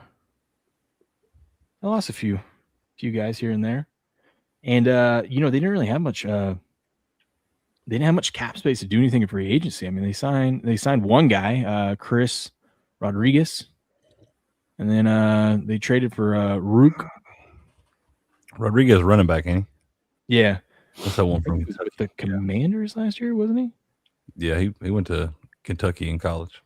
Yeah, but Rook or Horo. How do you say that, Crick? I mean, where is it? What is this guy right here? Oh no, hold on. This guy. What? Dude, right over here. I don't know why it's just highlighting up here, but or. Yeah. Say that 3 times fast. You say I don't know. I can't see it. I don't know which one you're talking about, but yeah, that's sounds true. Good to me. It's true. Tim Patrick could still come back. He is a free agent, and some of these guys do that. Yeah, they do that. Didn't have a first-round draft pick, but they did have 2 second-round and 2 third-round picks. But in the second round, their first pick, they took a tight end out of Texas A&M, Nate Warkacher. That kind of sounds like Worcestershire sauce, And Worcestershire, yeah. Mm-hmm. Oh, never mind. They only had 1 second-round pick. They had 3 third-round picks. So in the third round, from 81 to 100, they ended up taking a defensive tackle out of Texas A&M. They like them Aggies, baby. A guard out of Oregon and a safety, Jalen Husky, out of Maryland. Okay, not bad. We'll see. One of those guys has got to work out, you would assume. And they really want a tight end because they took another tight end from Houston in the 5th round. Interesting. But let's get into this. Let's see. After all my offseason research last spring and early summer, I was sold. I was a believer in what I thought Liam Cohen would bring to Trevor Lawrence. In 2024, Lawrence signed a $275 million contract, number 2 in the NFL history at the time, only behind Patrick Mahomes, and $200 million of that in guaranteed. But at that point, his career was a disappointment. Entering 25, Lawrence was 22-38 as a starting quarterback, playing the weakest division in NFL since he was drafted. Dude, I didn't realize it was that bad. Jeez. I guess that's what happens when you go 3-14 in a season. Yeah. But Lawrence had the ability. He just wasn't living up to it. He was shrinking specifically on third downs and under pressure. He's a quarterback with the talent that can make almost any throw, but he has not shown any consistent ability to do it in the NFL, so it's been frustrating. But after digging into what Cohen did for Baker Mayfield and what he prioritized, I felt very confident what the what he could coach out of Lawrence. In turn, the Jaguars offense, or the Jaguars offense as a whole, looking at the futures market for the Jags, they were priced at 7.5 wins in the AFC South. But instead of attacking the downstream impact of what I thought Cohen would bring to Lawrence and betting the Jaguars to win over 7.5, I bet as directly on my belief as I could, Trevor Lawrence over 21.5 passing touchdowns. God, that was a low number too. It's crazy too. You hear these passing touchdowns and they always seem so low, but it's actually surprising how many quarterbacks don't go over their passing touchdowns. Like Josh Allen over the last 3 seasons has not had a season where he threw 30 touchdown passes in the regular season. I would have never guessed that. I wouldn't have guessed that either. Especially of course, he likes to run them in. He likes to run them in. Yeah, I mean, he does use his legs too. I get that, but you would think. I mean, we went through that era with Brady, Breeze, Roethlisberger's, Rodgers, all those guys, and it felt like 30 was like the minimum everyone was going to get every year. And now these new guys, even though we're passing way more than we ever have, not many of them get over 30. There's only one player in the NFL over the last 3 seasons that has had at least 30 passing touchdowns each season. That's Jared Goff. It's mind blowing, Yep. Injuries part of that too. I got to make it hard out. The boys are going off the rails in here. I got to go handle this. All right. Y'all be good. Good luck today. I'll see y'all in the morning. Get in dad mode. Yep. Later, buddy. All right, cheers. Catch you again. Yep. Catch you, Cricket. God, now that he's gone, we can really start the show. Let's see. It was my largest betting position of the summer. Damn. He finished with 29. We won, but in hindsight, betting the Jags to exceed 7.5 wins would have been much easier. It took until week 15 for Lawrence to throw his 22nd touchdown. Meanwhile, it took only until week 13 for the Jags to record their 8th win. I feel like if you felt that confident, I'm surprised Sharp didn't do this because Sharp is a sharp guy, pun intended. Instead of taking Jags over 7.5, sprinkle a little bit on them to win the division and take the Jags over 8.5 and over 9.5 if you felt that confident about Liam Cohen's ability to get the most out of this offense, right? Because, I mean, what? Jags last year, if their over-under was 7.5, Jags over 9.5, you are easily approaching 3-1 or better on that bet. You frozen, Jamie? No, I'm just reading the thing. Oh, okay. Let's see. Amongst the 36 quarterbacks with 200 or more attempts last year, Lawrence ranked 36 in receiver error. Damn. So much for Travis Hunter. A total of 9.4% attempts were incomplete due to receiver error, including drops, plays where receivers fell, bobbled accurate targets, didn't get 2 feet in bounds, or lost control after a catch when landing. Before their week 8 bye, 12.4% of Lawrence's attempts were incomplete due to receiver error. Sounds like he's making the same case that he made for Jordan Love last year. It's not his fault his receivers suck. It's like at some point, though, dude, you got to just, be better. We need some results. After their bye, receivers caused only 6.8% of Lawrence's pass to be incomplete. That still ranked number 27 out of 36 of qualified passers, but definitely better than 12.4. Let's see. All told, Lawrence lost 50.8 EPA on receiver errors in 2025, the most of any quarterback last year. Those are his excuses. The positive is that despite the drops, the Jags still won 13 games. That's kind of scary, actually, when you think about it. They still won 13 games. Last year, their straight-up record was 13-4, but their ATS record was 11-5. Pretty good. As a favorite, they were 6-2 against the spread. They were 7-1 straight up at home. They were also, so this is something we got to look at. The Jags at home were 7-1 ATS. That's pretty good. Not only do they win, they cover the spread at home. So just tuck that in the back of your mind for this upcoming season. They definitely have a big weather advantage too down there in Florida. Oh yeah. And last year when they were a home favorite, they covered the spread a perfect 4-0. Interesting. Let's see. This year, the Jags are favored in 1, 2, 3, 4, 5, 6, 7, 8. 8 games. They're only favored in 8 games, yet their win total is at 9.5. Interesting. They are dogs. I was curious of what they would be. As of right now, they are dogs in both those international games. Slight dogs, but still. I find that interesting because both their international games are in London. And so for the second game, they'll have been completely set up. They won't have had to travel for it, whereas they'll be playing a team that will have had to travel. Yeah. Yeah, you would think too, yeah, with Houston having to travel there for that second game and them getting to hang out in London or whatever. But I think it's more of the respect to Houston's defense in that match. I mean, they're 1.5 point favorites, and by the time we get there, the Jags will probably be favored in that second game. But also just depends on what these teams look like through, the first 6 weeks. So we'll see. We'll see. They're actually their biggest game they're favored in is week 1 against Cleveland. I kind of want to take Cleveland with the points. I'd be careful with that game. Who are they? What's that point spread on that game? This says 7. I'll pull up the current odds. Hold on. Yeah, I'd be careful with 7. I mean, 7's a tricky number. It needs to be 7. If it's 7.5, I would take the Jags. If it drops to 6.5, then I would probably take the Browns.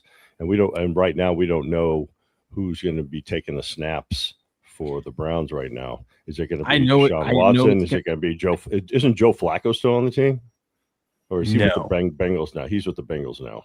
I don't know if he's on a team right now. Let me see. I know he ripped on Shooter Sanders. I know he did. It was so funny in that quarterback show on Netflix. Yeah, he ripped on him and said, "What the hell are you wearing a visor for?" Yeah, I know, that was funny. Joe Flacco's still with the Bengals. Okay.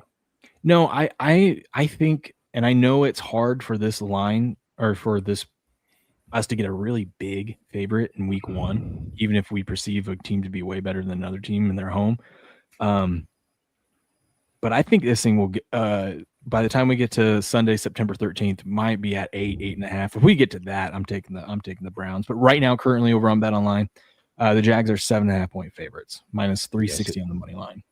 Yeah, see, I like the Jaguars with that point spread at 7.5. Whenever you throw that hook in there, the hook always favors the favorite. It's also a low total of 40.5.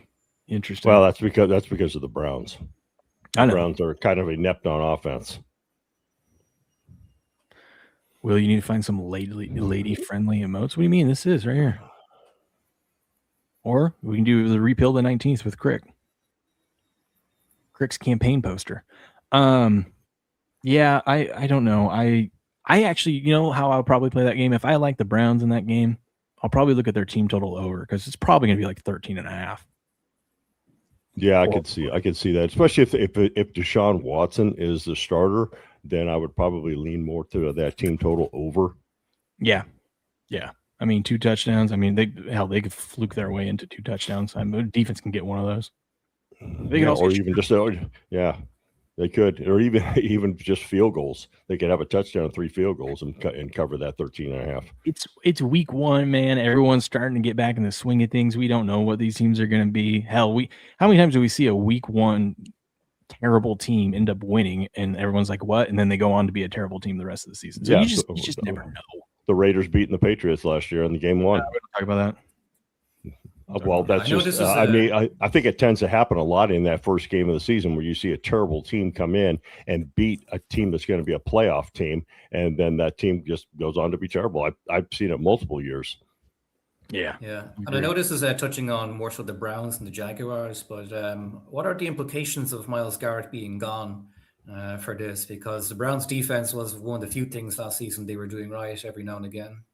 Well, the thing with the Browns defense last year is they were really good, historically good, but they sucked at turnovers. They were one of the worst teams at actually getting turnovers. So when they were stopping teams, it was forcing them to punt. So if they could get into a little bit of turnover luck, that'll help that Browns defense, or the Browns team overall. Were they second to the Jets in turnovers? Because the Jets didn't have one single turnover last season. No, on defense. I think they might have had turnover. They didn't have an interception. I think it was. I think they got a fumble. But still, yes, they were second behind the Jets. To answer your question, that Browns defense is still really good. Obviously, missing Myles Garrett is going to be a big deal. But if you look at the players they have on that defense, any position, and plus you got Jared Verse there. He's no Myles Garrett, but he is still a really good player. So I think the Browns defense is going to be just fine. I think that's why last year. Go ahead. I'm sorry. Are we going to see? They revamp their offensive line. Are we going to see Deshaun Watson play as just a mediocre quarterback, or just can he even be an average quarterback? But also, they can rely on the run with Judkins. I'm excited to see how Judkins does in his second year. He had a pretty good season last year, so we'll see. I think that's why last year where we would see a lot of totals in Browns game. They were like in the low 30s. It wasn't just because of their defense holding down the opponent. It's also because their offense was inept. Yeah, but if they can establish a run game, remember they got a new coaching staff there too. So we'll see what happens. Real quick in the middle of this, since we got all you guys here, I just want to tell you guys about Rumble Premium since we're up on Rumble right now. You've probably noticed Rumble isn't slowing down. More creators, more content, and a platform that actually is putting users first and free speech first.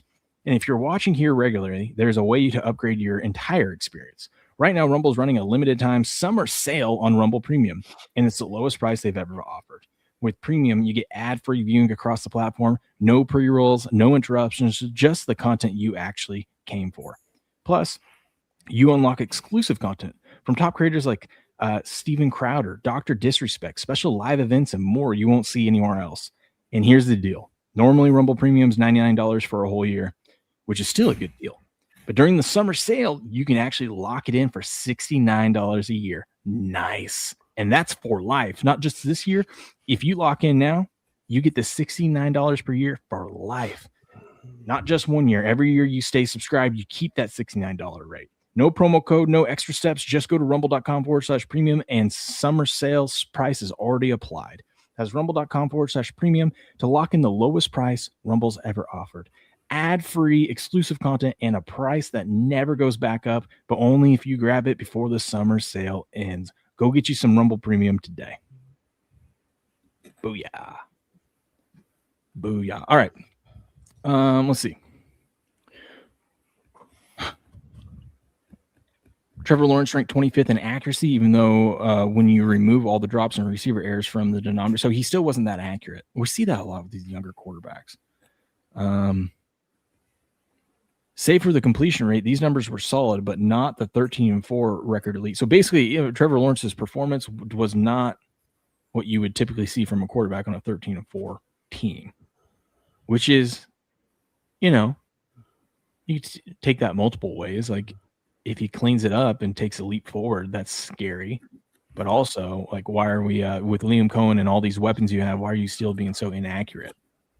It's going to be interesting. Yeah. Let's see. They're just talking about how they won these games. Only two teams had more return touchdowns than the Jags last season. The Jags recovered 3.5 more fumbles than expected, which ranked number 8. They were number 4 in field goal luck. Yeah, well, when you have a kicker that can make a 70-yard field goal, that helps. Shout out to Cam Little. Still want his card, by the way. And they were the 7th healthiest team last year. That's a big deal, dude. Health. People don't realize how health plays a huge part in a season. None of this is to say the Jaguars were even an average team that was lucky to win 13, but these were all contributing factors to a massive flipping record from 4-13 to 13-4. Let's see. Okay. This is my favorite part of the chapters.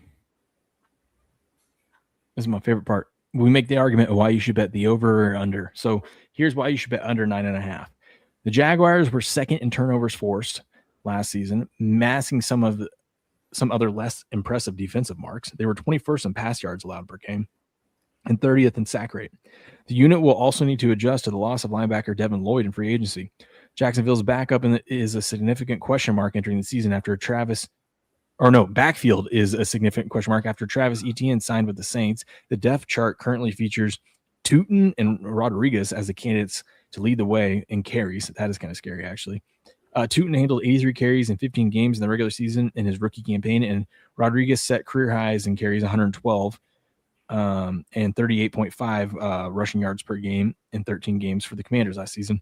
In addition to needing to prove that either or both can handle a large workload, neither has demonstrated pass catching abilities. Rodriguez only had 7 targets and 6 receptions in his 35 career games. Tootin ran just 88 routes with 13 targets, 10 receptions, and 2 receiving touchdowns last year. Cam Little has a huge leg and is a legit weapon for the Jags. He banged through 8 of 10 field goal attempts of 50-plus yards in the regular season, and he's converted 13 of 16 in regular season in his career. Still, the Jaguars benefited from the 4th most field goal luck in 25. I think those are all fair. But yeah, as you were saying, he's able to hit those balls a hell of a long way. So how certain are we that it's field goal luck as opposed to simply exceptional field goal taking? I think the luck just factors in based off the distance and like what you typically should be making. Like you shouldn't be making 80% of your field goals from 50-plus yards. You know, that should be closer to like 50%. And a lot of those 50-plus were like actually 60-plus, which is crazy. I don't know. Like, is he being compared against the average kicker or yes. Is it adjusted for talent? Average kicker. Yeah, I've got a similar kind of an objection to XG in football in that if you don't control for the talent of the player whose metric you're measuring, you could end up mistaking genuine talent for luck. Might be a relatively fine margin, but it could be a factor here. I would agree with you on that, but I also would factor in that it's only been 1 season. So let's not overreact to 1 season before we judge how talented this guy is. Now, if he puts up ridiculous numbers again this year, then we could move him to the elite category, but he's got to do it again. Yeah, that's a fair consideration. Yeah, I mean, any position, a player can have just a crazy, crazy year. So you want to see some more consistency. Also, if he has a bad year, let's not judge him anyways. Yeah. What up, Dr. Megan? To look into like perhaps if he does have a technique that's legitimately different from other kickers, then there might be something to it. Yeah. Like one that I'm going to be looking at this year would be Charlie Smith for the Saints. Like obviously his background is Gaelic football, so he wasn't coming into completely naked. But it will be interesting to see how he develops. Jamie didn't like your song, Dr. Mega? You didn't like Dr. Mega's song? What's this? I don't know. He says he didn't like your song. No, that's not true. I didn't listen to it at the time because I clicked on the link and I just got a black screen. But I listened to it about a couple of weeks afterwards, and it's actually pretty good. Oh, there we go. That's awesome. That's what we like to hear. Okay. If you're optimistic about the Jags, here's why you should bet the over. The Jags had a high-scoring offense in Liam Cohen's first year as head coach. They were 9th in points per drive and 6th in scoring offense. They were only 18th in yards per play for the full season, which might be a reason for the pause given their scoring. However, they had just 5 yards per play through November and kicked it up to 5.8 per play from December through January. Cohen also proved to be a shrewd decision maker. The Jaguars added the 5th most EPA with their 4th down decision making in Cohen's first year as head coach. Yeah, that's a double-edged sword, though. I mean, that can bite you in the ass real quick. He was also willing to cut loose Trevor Lawrence a little bit above average on early downs, as the Jags had the 9th highest dropback rate on 1st and 2nd down. Lawrence had an adequate first season with Cohen, but it was how he finished the year that's most encouraging for 2026. Lawrence was 17th in EPA per play, 16th in yards per pass attempt, 12th in passing touchdown rate over the course of the full season. Lawrence flourished after the bye, though. From week 9 through 18, Lawrence was 5th amongst qualified quarterbacks in EPA per play, 7th in yards per pass attempt, and 4th in passing touchdowns. And that makes sense. It takes a little while for, you got a new coach, new offense, new play callers, new play designs. So, take you half a season to kind of get your footing, and then you have your bye week where you can really polish up those plays, and he excelled. So now he's going to have a whole training camp to even polish it up even more, maybe even improve more. We'll see, but yeah, I be optimistic. I don't know about the Jags. I don't know about the 9.5.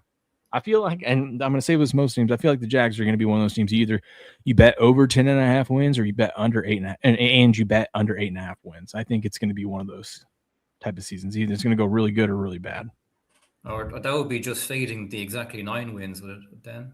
9 and 10. Well, 9 and 10 wins. Yeah. Yeah. Yeah, actually, last year I can remember Barnes liked the Jaguars, and his essential premise was it's now or never for Trevor Lawrence, and obviously it became the now. Yes. It's so hard for me to want to bet under 8.5 when they play in that terrible South division. Kind of scary. But they were super healthy last year, and that's not usually repeatable, or it's kind of random. So we'll see. And they don't have much depth, so I think if the wheels do fall off, it could fall off real bad. And even after all of that, their win total only went up by 2 wins from last season. That's big, though. 2 wins off of one season results. I mean, I felt like 7.5 last year was a little high to begin with, because you're coming off a 4-13 performance. Yes, you're bringing in a new head coach that's an offensive guru, but until we see it, I feel like the market was being really optimistic about Liam Cohen and the Jags, and they were right, of course, but still, I don't know if the 7.5 was justified. I feel like it would be closer to 7 or 6.5, but yeah, two wins.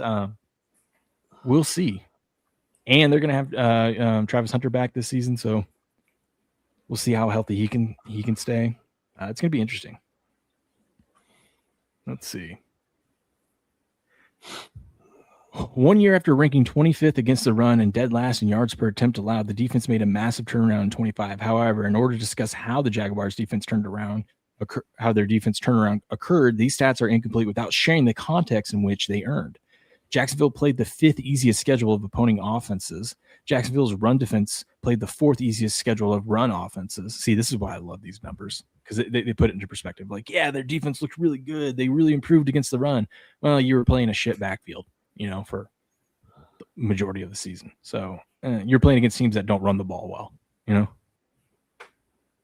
Whereas if you were playing the third toughest or the third best running offense and you're shutting those teams down, that would be more impressive. Yeah.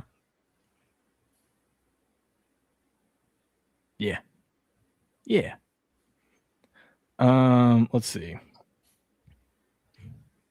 Jacksonville's pass defense played the 10th easiest schedule of pass offense, but it actually was even weaker than that. In week 18, they faced Titans Brandon Allen. 17, they faced Philip Rivers, old ass Philip Rivers. Week 15, they played Brady Cook. Week 14, they played Riley Leonard. Week 13, they played Cam Ward. Week 12, they played Jacoby Brissett. And week 10, they played Davis Mills. And Davis Mills isn't even with the Texans anymore. No. It will be interesting. It is interesting because if they are going to go up against better offenses, and we'll have to look at that, if they're going to go up against better passing offenses or even offenses in general, offenses that can put up points, with how Trevor Lawrence has had bad luck with his wide receivers and been inaccurate, it's going to be hard for them to have these big comebacks if they're trailing. That might be something I look at this year. How do the Jags do early on if they're trailing in the second half? Can they come back, or are they a team that makes mistakes when they try to force these plays? And if that's the case, then I'll be looking to live bet every second half against the Jags when they're trailing. What do you think about that, Jamie? Good little angle? Possibly. But what I'd be interested in is, in general, a player of Trevor Lawrence's age, do they tend to progressively improve their accuracy? I would say it's variable, but yes, when you have a elite offensive minded coach, that meaning how can a coach help you improve your accuracy? Well, he can draw out plays that are high probability completion, passes. So I would say yes, he should improve his accuracy, and his wide receivers should be making less mistakes, which would result in more completions. Yeah, because in principle, that's the kind of thing that you can work on. Like, how often did the Jaguars trail there last year? Just to put your previous point into context. What was the question again? Sorry. So, like, you were looking at potentially live betting against the Jaguars second half if they're trailing. But how often were they trading last year? I don't think much. I'll have to dig into the data of that. I'm just putting together the fact that they were so inaccurate and they made a lot of mistakes, yet still ended up 13-4, and that they played against some of the weaker offenses last year. That if they're playing against competent offenses, I would imagine that they're going to be down at some point in the game. And if they are down, how do they respond? Are they able to take the step forward and actually start putting those drives together and completing those passes, or do they crumble because they're under pressure and it causes them to get more turnovers when they have to play? I think against the Bills, that game ended with an interception. Am I remembering that right? I believe you're correct. Yeah. So when you're playing against someone like, because we saw their schedule, they have to play Joe Burrow, the Eagles, the Texans, which doesn't have a really good offense, but still. And then they got to go play in Baltimore. So it's going to be interesting to see how they do, especially on the road too, because they were a good home team last year. But how are they going to do on the road against those good teams?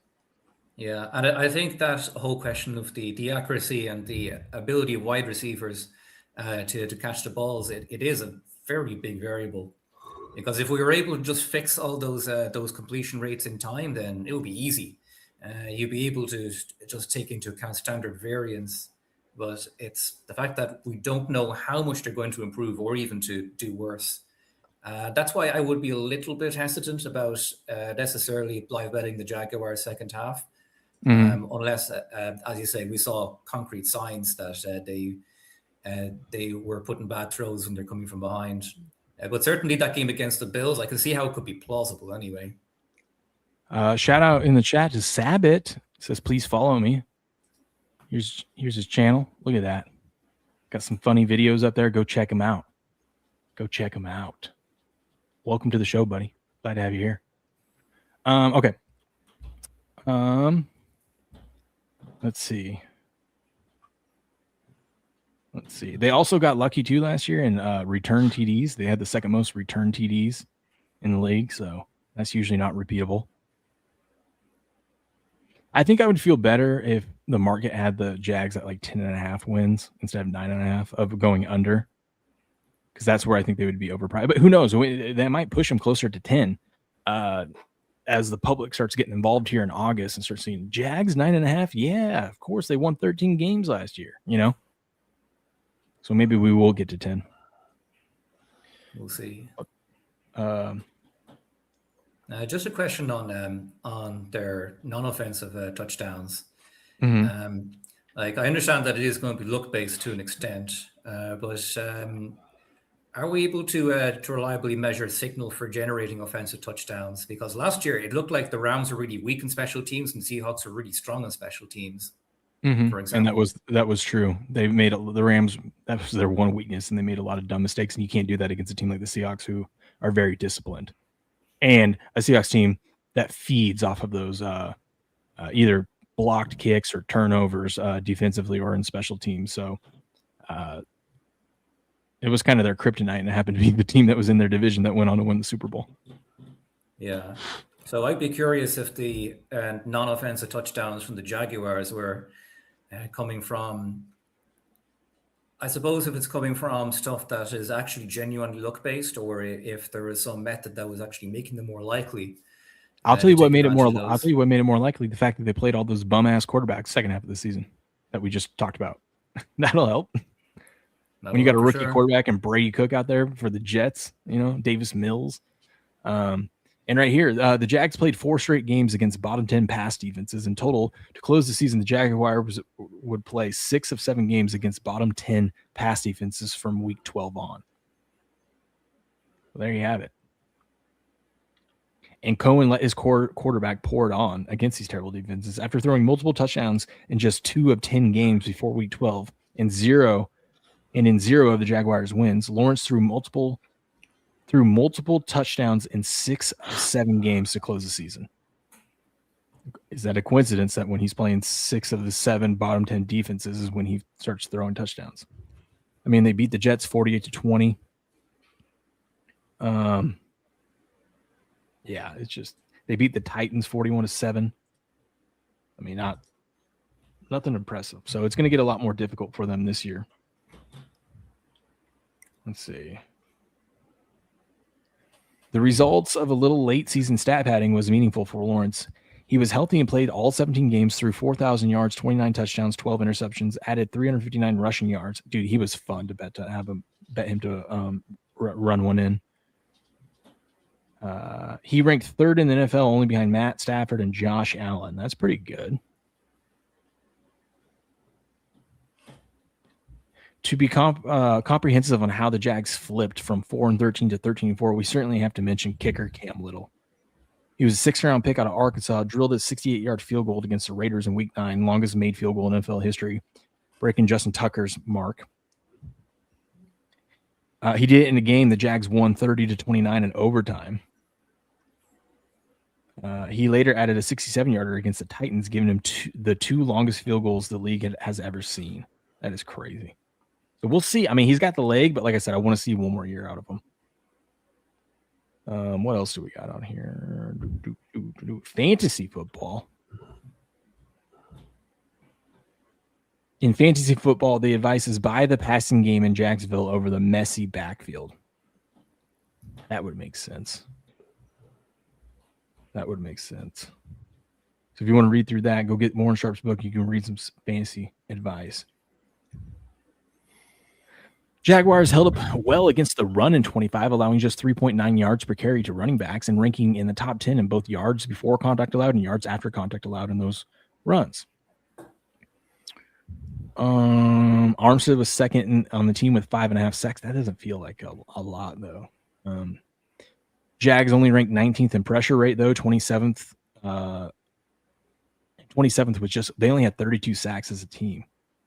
Not good. And they weren't able to do anything in free agency. They didn't have the money to do anything free agency to, build onto that pass rush. So that would be interesting. That'll be interesting. God, look at all these stats, man, and charts. I love it. Okay, this answers your question, Jamie. How often were they playing from behind? Well, they were the 3rd best team at leading at halftime, so I guess they weren't playing from behind all that well. But there were 16th in fourth quarter points in the league, but that also could be because they had a huge lead and they're just run out the clock, So they were a good second quarter team too. They were the 4th in scoring points in the second quarter last year. See, I like to look at all these things because we have our own perspective of how good was the team last year? How good were the Jags last year? But then we can actually look at the numbers and get a better picture, because we all, us fans, whether you're a fan of that team or not, just fans of the league, we all have our biases in what we think. That team was good last year. They're going to be good this year. Like, but how many times? I mean, there's a reason why only 40% of playoff teams make it back to the playoffs the next year. I mean, look at the Commanders. They made it all the way to the NFC Championship game, and everyone thought they were going to be in contention for the division again last year, and they weren't. Some of that was due to health, of course, but still, it's just so hard to repeat every year in the NFL. Which is why I love the sport, because you just never know. And we always, every year since I think like 2013 or something like that, we've had a 4th place team the previous year finish 1st in the division. I wonder if it'll be the Giants this year. Maybe. Maybe Ghost. Maybe. We'll see. Let's see. More stats. Oh, just love this stuff. Where's their schedule rank? Okay, they're average. They have the 15th ranked schedule, so they're just a little bit below. It's a little bit harder than average, but nothing crazy. So that's okay. I'd be more curious about the improvement in pass defenses that they have to play, or running pass offense. Defense, out of curiosity. What's that? How are the Browns on pass defense, out of curiosity? The Browns are good in everything on defense. Like, it just the fact that they were a historically good defense last year, like from what we've seen over the last quarter century, they were in like the top 5 of like best teams ever, and they did it all without doing turnovers. It was just like they were stopping everything. Like, they were forcing you to punt. If they got a little bit luckier in turnovers, the Browns would have started with actually some good field position in some of those games. but you have a historically great defense like that, and yet you were like one of the worst teams in starting field position. It's mind-boggling how that's even possible. But that just shows how good that defense is. They stopped everyone and forced the punts. They just didn't create short fields. Let's see. It also shouldn't go without mentioning the savvy trade that GM Gladstone made for Jacoby Myers from the Raiders. Myers was critical down the stretch run for the Jaguars. From week 10 onward, Myers led the team by far in receptions at 42 on 61 targets and was number 2 yards with 483 yards and from week 10 on. That's pretty good. That's pretty good. Talk about how they traded for Travis Hunter.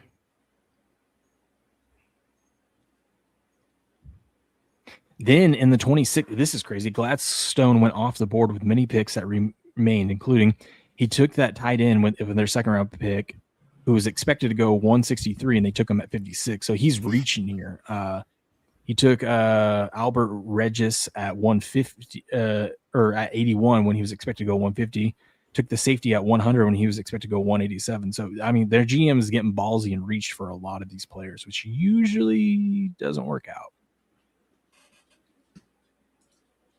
The result was the 4th worst draft capital over expected for the 26 NFL draft. So we'll see. We'll see if this GM knows something that everyone else doesn't know. That is interesting. But the schedule won't be easy, whether it's opponents, travel, or rest. ESPN Analytics has a metric called Pain Index, which combines all the undesirable schedule effects, such as rest differentials, back-to-back road trips, short weeks, and travel. Not only does Jaguars rank 30 dead last this upcoming season, but it's the worst pain index since 2002. See, that right there is now starting to get me to feel comfortable going under their win total. Because, I mean, it's the worst pain index since 2002. So even if every one of their players stays healthy and everything goes good, they still are up against the wall. And we know odds are you're not going to stay healthy throughout the whole season. So the wheels could fall off fast in Jacksonville. And this isn't like a proven team that we trust every year either. It's not like the Bills. It's like the Bills is like, well, we don't care what's around Josh Allen. As long as they have Josh Allen, they're going to get 10 wins, you know? So we'll see. I'm leaning more towards the under. They play 4 games with less rest than their opponents, which is the 8th most. From week 10 on, they play 4 of 9 games with less rest than their opponents. That adds up over time. I know you guys are probably sick of me talking about it, but it adds up over time. No, it's real. Good news for the Jacksonville Jaguars, though. During this stretch, they play the 7th easiest schedule of opponents, facing 6 of 9 opponents who are not expected to make the playoffs. What likely adds to ESPN's pain is that Jacksonville has given up 2 home games to play in London this year, so they have a ton of unexpected travel. London, of course, will be the de facto home-ish game where they don't. It is, but still, even if you're used to going over there, that first week that you go over there, you still have to travel. You know, even if you've done it every season, it's a factor. Not as much as your opponents is going to be, but still. Because of the stadium renovations at Everbank, they go 35 days between home games in Jacksonville, never playing back-to-back home games all year, and spend 7 of their final 10 games on the road, including 3 games road swing through Baltimore, Tennessee, and New York. Brutal. Yeah, that's ugly. Playing in Jacksonville early in the season or late in the season can be a benefit, but in weeks 1, 2, and 13 through 18, Jacksonville plays just 2 home games during the heat of the day. So that home field advantage where they have that Florida heat, they don't really get to use much this year. Week 1 and 2, I can understand there'd be a fair bit of heat, but 13 through all right, supposed to reframe it. How much of the season is the Miami Heat an advantage? The whole season, because you would be surprised that teams, and I know this from my Patriots, when they play the Dolphins in December, they never play well. It's just something about you go from like being used to being like cold and wet and whatnot, and you go down to that heat that your body's not used to, even in December, even though it's not as hot as it would be in September, but it's still hotter than what your body's accumulated to. It makes a difference. Kind of like reverse Steelers when the Dolphins and Tua come to visit. Yeah, exactly. Additionally, Jacksonville must play at elevation in Denver in week 2 of the season, which is an adjustment for teams particularly early in the season. Let's see. Overall, though, but repeating last year's formula for success will be impossible. The Jaguars are unlikely to get the same level of return touchdowns, fumble recovery luck, field goal luck, backup, quarterback parade, and late season defensive softness. In 25, Jacksonville won because the quarterback improved, the defense flipped games with takeaways, and the schedule opened up at the perfect time. In 26, they may need Lawrence and Cohen to carry even more of the weight themselves if they wish to see the postseason success that eluded them in 2025. I think that's fair. I think it's fair when you put it all together. I am definitely more interested in looking at the under now on the Jags. Yeah, like there definitely are a lot of risk factors there. They're all very fair. Yet even still, when you compare 13-4 to this season's total line of 9.5, compared to that, last season is only really no performance of 3.5 games, which, okay, not only 3.5 games, it's actually quite a lot. So yeah, I suppose it's still for debate whether 9.5 is being too bearish or not. But I do understand a little better why it's being set that way. I can tell you this. This is a team that, and it's going to sound weird, the public's going to be on this team, though, which is weird to say about the Jags. But the public, your average bettor, is going to look at the Jags and know what they did last year, even if they don't off the top of their head remember that they were 13-4. They remember they were a good team, almost beat the Bills in the playoffs, right? And so they're going to look at that and they're going to see 9.5 and they're going to say that's free money, and they're all going to be hammering the over. So if you want to bet under Jags win total, wait until we get right up to the season starting, because all that public money is going to come in and you're going to get better odds on the under, because the books are going to be over leveraged to the levered to the over, you know. Yeah, and to come back to quality of defense, with the Jaguars generally not facing the best run defense and pass defense, like when they come up against the Browns in week 1, who knows? Maybe that's going to be the toughest defense they've encountered in quite a while. And it's the beginning of the season. Then Jacksonville, so both teams are going to be a little bit more gassed than normal, I would think, because it's week 1. That's why I'm curious about taking the Browns in week 1 with the points, or at least a teaser candidate to get them up to like 14.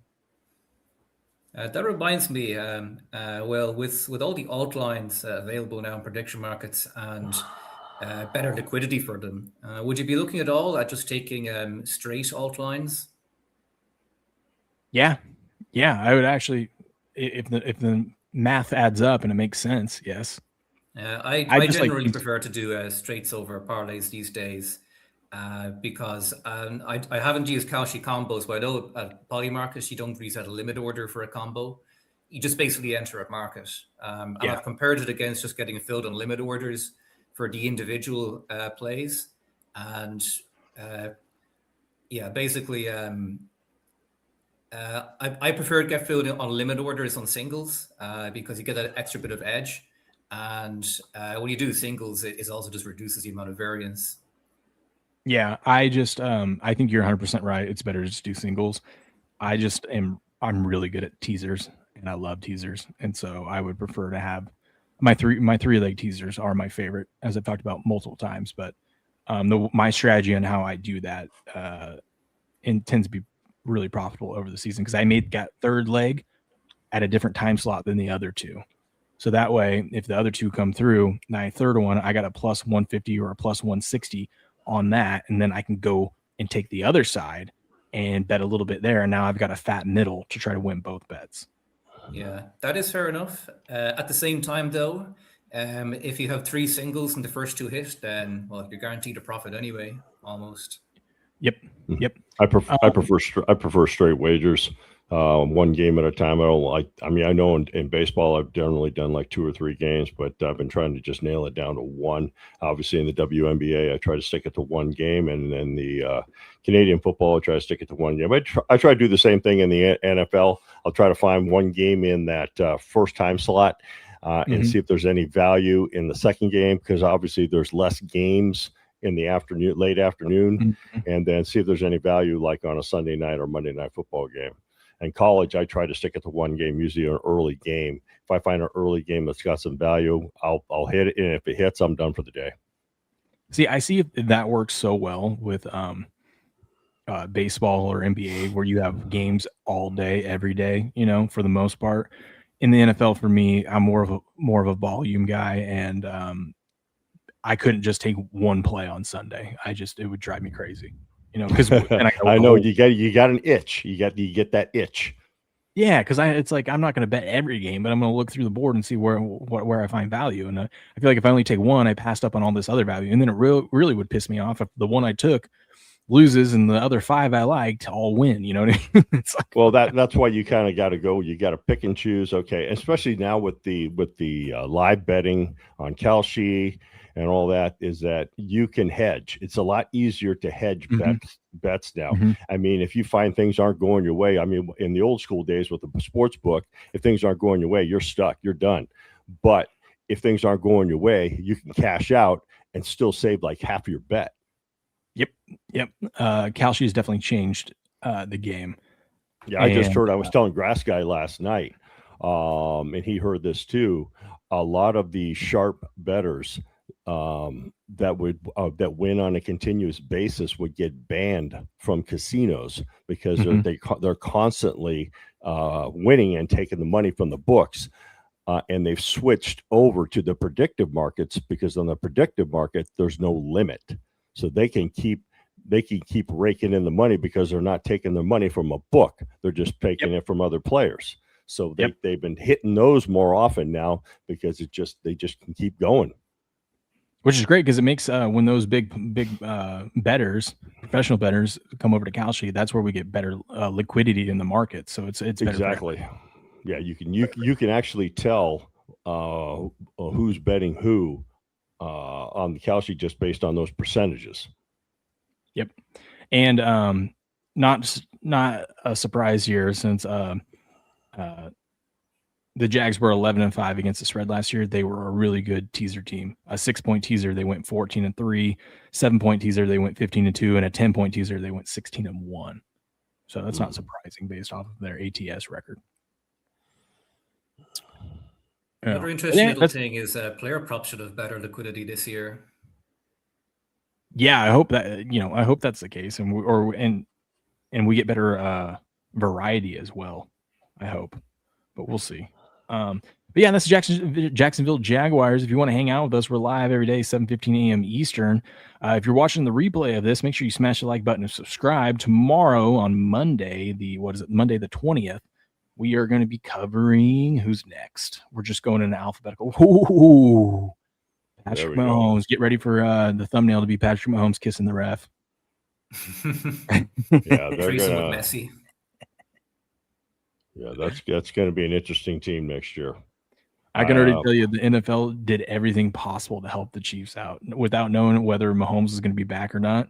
They gave him an easy upfront schedule and the earliest bye week they could. Now their schedule gets real difficult after that, but they were trying everything to keep the Chiefs relevant until Patrick Mahomes is fully healthy. So we'll see. I would definitely take Travis Kelce under literally in every category. Ooh, we will take a look at that tomorrow for sure. But we'll be he's still there, isn't he? He is there. Probably final season. We'll see. But we'll be covering the Chiefs tomorrow. Come hang out with us. Subscribe to the channel. Smash the like button. Catch you on the next one. Booyah. There we go. Sorry, I had to clip that out. Hey, real quick, since I got all you guys here, let me tell you about Sea of Mud apparel. Ooh. This country wasn't handed to us. It was carved out one hard mile at a time from 1776 to right now. 250 years of grit, sacrifice, and men and women who refused to fold. Sea of Mud Apparel just dropped their 250th year anniversary shirt. Built to honor where we came from and the fight it took to get here. Every piece is American sourced and manufactured in Nashville, Tennessee. No shortcuts, no overseas mass production, just real gear for real Americans. This isn't some soft throwaway patriotic tee. It's rugged. It's durable, and it means something when you wear it.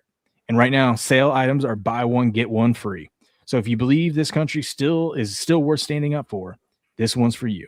Head to seaofmud.com. That's seaofmud.com.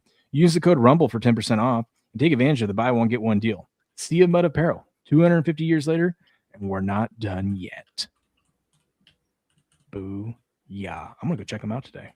Yeah. Sounds awesome. Sounds awesome. Nashville, Tennessee. Well, gentlemen, how are you guys doing? What do you guys got going on today? Well, World Cup anyway. Oh, yeah. Yeah, that thing. Ghost, you like any going over Major League Baseball right now. Going to have a WNBA play, and then later on I'll probably have a Canadian Football League game going on. There's one game today. What are you leaning towards with the MLB? Which games got your attention? There's a couple of them. Rays, Red Sox over the total. Rangers and Braves under the total. Orioles and Astros over the total, and possibly the Padres and Royals over the total. Those have got my eye right now. Ooh. How have Sundays been generally for the total? Have we had more overs or unders on Sundays, or has it been? It just depends. It just depends. Okay. Yesterday, a lot of unders were coming in. I think it just depends on the day. Obviously, there's a doubleheader day with the Dodgers and the Yankees. You got a pitching duel in that first game. The second game, the pitchers are undecided right now. Could be a bullpen game for both teams. I believe that is the Sunday night game tonight. Okay. SC, there you are, buddy. Good morning. Tell us about your PO box instead, Jackets. I would go today, but they're not open. Maybe tomorrow. We'll see. Yeah. And obviously, WNBA has been very good lately, as Jamie can contest. Yeah, I actually missed some of your plays because I just happened to be away from the computer at the time, and I think, damn it, would have been nice to get in that one. But hopefully there'll be plenty more opportunity. You know what my favorite... Oh, go ahead. Go ahead. I was just going to say, yeah, it's just been very good. Been seeing the board very well in the WNBA. Yeah, I'm curious if are you seeing different signals from the ones you saw earlier in the season? Yeah, I'm just noticing some things with the team totals and all that. And team totals on some of these teams are kind of a flag. Just got to take note of those team totals and see where their projections are at and see how much they match up with the actual total. Obviously, I prefer playing totals in the WNBA and the NBA just because when you play point spreads, the games are so back and forth. But with the totals just there's no going back down. It's always going to go up. It's never going to go the other way. So I mean, we see teams in the NBA and the WNBA go on runs. A team can be favored by a lot, and they're down by like 10 or 15 points, and all of a sudden they make a big comeback in one of the quarters, and then they win the game and cover it. So it's just such a back and forth game that's much easier to play the totals in both those sports. By the same token, though, you can have the momentum of the game but go back and forth in the sense that you could be high scoring for a while, and then fourth quarter it could just go. Yeah, there's one key thing I've noticed is when it comes to the team total is when you see the team total on the dog that's heavily juiced to the over, and then you see the team total on the favorite that's heavily juiced to the under. It seems that the dog tends to win outright. That's an interesting one. It is interesting. Interesting angle there. Yeah. And by the way, this is I was saying to Cricket, this is a very dangerous time of the year because there's not that much sport going on. Yeah. But it's where we have a chance to really dig down, research the upcoming season, and also review the results of last season, because that's where you can actually make next season dangerous, because it's the only time we're going to have when we're not going to be bombarded with games coming up every day. Well, it's also the perfect time of the year to pad it's the perfect time of the year to pad your bankroll. Because like you said, Jamie, we're going to be bombarded here soon. When college football, the NFL starts, then you've got the NBA and the NHL just right around the corner. So we'll be bombarded with sports come September until probably June or July next year. I mean, obviously the NFL will end in February, but you'll be still bombarded with sports. Yeah, my weekends are crazy. I have to limit how much sport I actually look at in order to have a life. But by the time the sporting equinox comes around, you're going to have the big four Sports in USA. But Yep. I'm also going to have European top leagues on like every weekend. Like there's about 6 of them that Uncle Bob puts picks out on. And that's before you get into the European competitions like Champions League, etc. And it's an election year. So there's election betting too. So yeah, that's right. Yeah, so November is going to be a deep dive on that too. Yeah, November is going to be crazy. And I'll probably be done with baseball once football season starts. I will probably put baseball on a back burner unless I see something that worth value to hit. But my focus will be 100% on football, college and pro. That's very understandable because last season in the MLB, Barnes' system was ridiculously profitable. Like it was just like freakishly anomalous how well it was doing. But I noticed that for the last month and a half or so of the season, once teams went out of contention for playoffs, that's when a lot of the dynamics changed, and we weren't getting quite as good results as we were. Mm-hmm. Yeah, they tend to change too. Season can happen. Yeah, they tend to change too in September. That's when they expand the rosters to 40-man roster. They start bringing because the minor league season's over. So now they're able to bring up players from the minor leagues to get on their teams and all that. So now when, like you said, when teams are out of contention, you're going to see them start testing out other players to be prepared for next season. So you got to take a look at those dynamics as well once that starts. Yeah, usually with MLB, I'll only focus on the playoffs and kind of minimal too, just kind of like if I see value of a team to make a run or something like that, not game by game, but maybe series by series betting and whatnot. But yeah, this time is great because like this is why we're covering the teams, because right now trying to just go through the data and look at all this stuff and then also jot down ideas of like, hey, this is what I'm looking for, because there might be a player prop or something that I want to bet now, but the markets just aren't liquid enough. So I'm writing these things down. So then when we get to the end of August, I can go back and look at those markets and see, okay, is it where I want it to be now? Can I get in on this? And so doing the homework now is going to pay off here in about a month or so. So I'm excited. And my favorite thing about the NFL season starting back up, all the NFL contests. Can you do the season, Jamie? I couldn't remember if you were able to or not. Oh, that's SZN, is it? The SZN, yeah. I'm not sure. I was in the Pigskin Pick'em there last year on ESPN. Okay. I'm not sure if there might have been a geolocation thing on the season, but I'll have to look at it again. Yeah, I did not do well in the World Cup. Oh, it's been, this World Cup has been a really crazy one. Like I'm going to have to do a post-mortem once the tournament is over, because it's just had a lot of really crazy stuff in it. Shout out to Alan though. Our guy Alan he's ranked 23rd in the overall standings for this World Cup. That's awesome. He's gonna place and get some money. Let's see, what does this thing pay out? Full prizes. Oh, it's not a huge one. Oh no, he's got to get place top 5 to get some money. This was, I think this was a free contest, but it's cool because I mean they put up $250 of their own money for a free contest. You know. Yeah, but it is like the knockout stages. They are a bit freakish in that if you literally just bet the favorite every single game, you would have hit every time except for like 8 or so. I already bought my whole NFL package.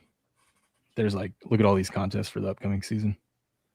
Can't wait, including the big Survivor $100,000 prize or $100,000 worth of prizes. Yeah, I think 40,000 goes to first place. Can't wait, dude. Oof. What are we, like 6 weeks away? 7 weeks? Oh, it's exciting. It is exciting. It's the most exciting, some would say. What up, Hopeless? Hopeless is in second within our group. Yes, you are, sir. Hopeless is really good at those contests. Really good at those contests. But let's put a pin in it right there, boys. Good show today. Thank you for hanging out with me and covering the Jags. Ghost, why don't you shout out your stuff, where you're going to be today, you and Grass? Or what you got coming this week? Obviously, you can find all my stuff, my premier action over on sportsconsultants.locals.com. Turn in daily for Smash or Pass with Ghost, with Grass Guy and myself, or Inside the Numbers. Obviously, we're going to be plugging our Saturday upcoming show with college football. It will be Grass Guy, Cricket, and myself. The time we're talking about is about 9:30 Eastern to do a whole college football rundown. That'll be starting up here sometime next month. So be prepared for that. We'll be going over all the numbers, and we discussed that we'll only be going over a handful of the top 25 schools because we're going to find more value in some of these smaller schools and the smaller conferences because they tend to get overlooked on a betting aspect because the public tends to hit a lot of the top 25 schools because they know those schools more. So we'll be going over that sometime next month. Obviously, I'm Ghost Win Sports on all platforms. You can find me over on YouTube and Rumble as well. Catch me in some of the chats that go on some of the shows that go on during the week. I pop in the chat there. Some of the guys know me over there. They give me shout outs. So, yep, that's pretty much it for a rundown. Awesome. We're ready to go. Thank you, Leslie, for reminding me. I always forget. Here you go, Will. Here we go. Right here. Right there. There you go. Oh, yeah. That's number 2. I'm on my 4th. Sergeant goes good with coffee. He's doing a veteran promotion stream. Let's go.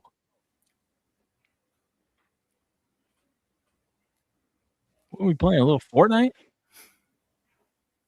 Nice. Woo!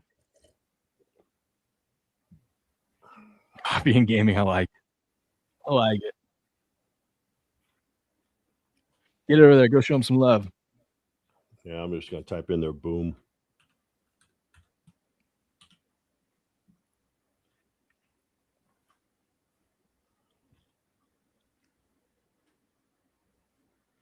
Yeah, I posted something in the chat there just for tonight's World Cup action.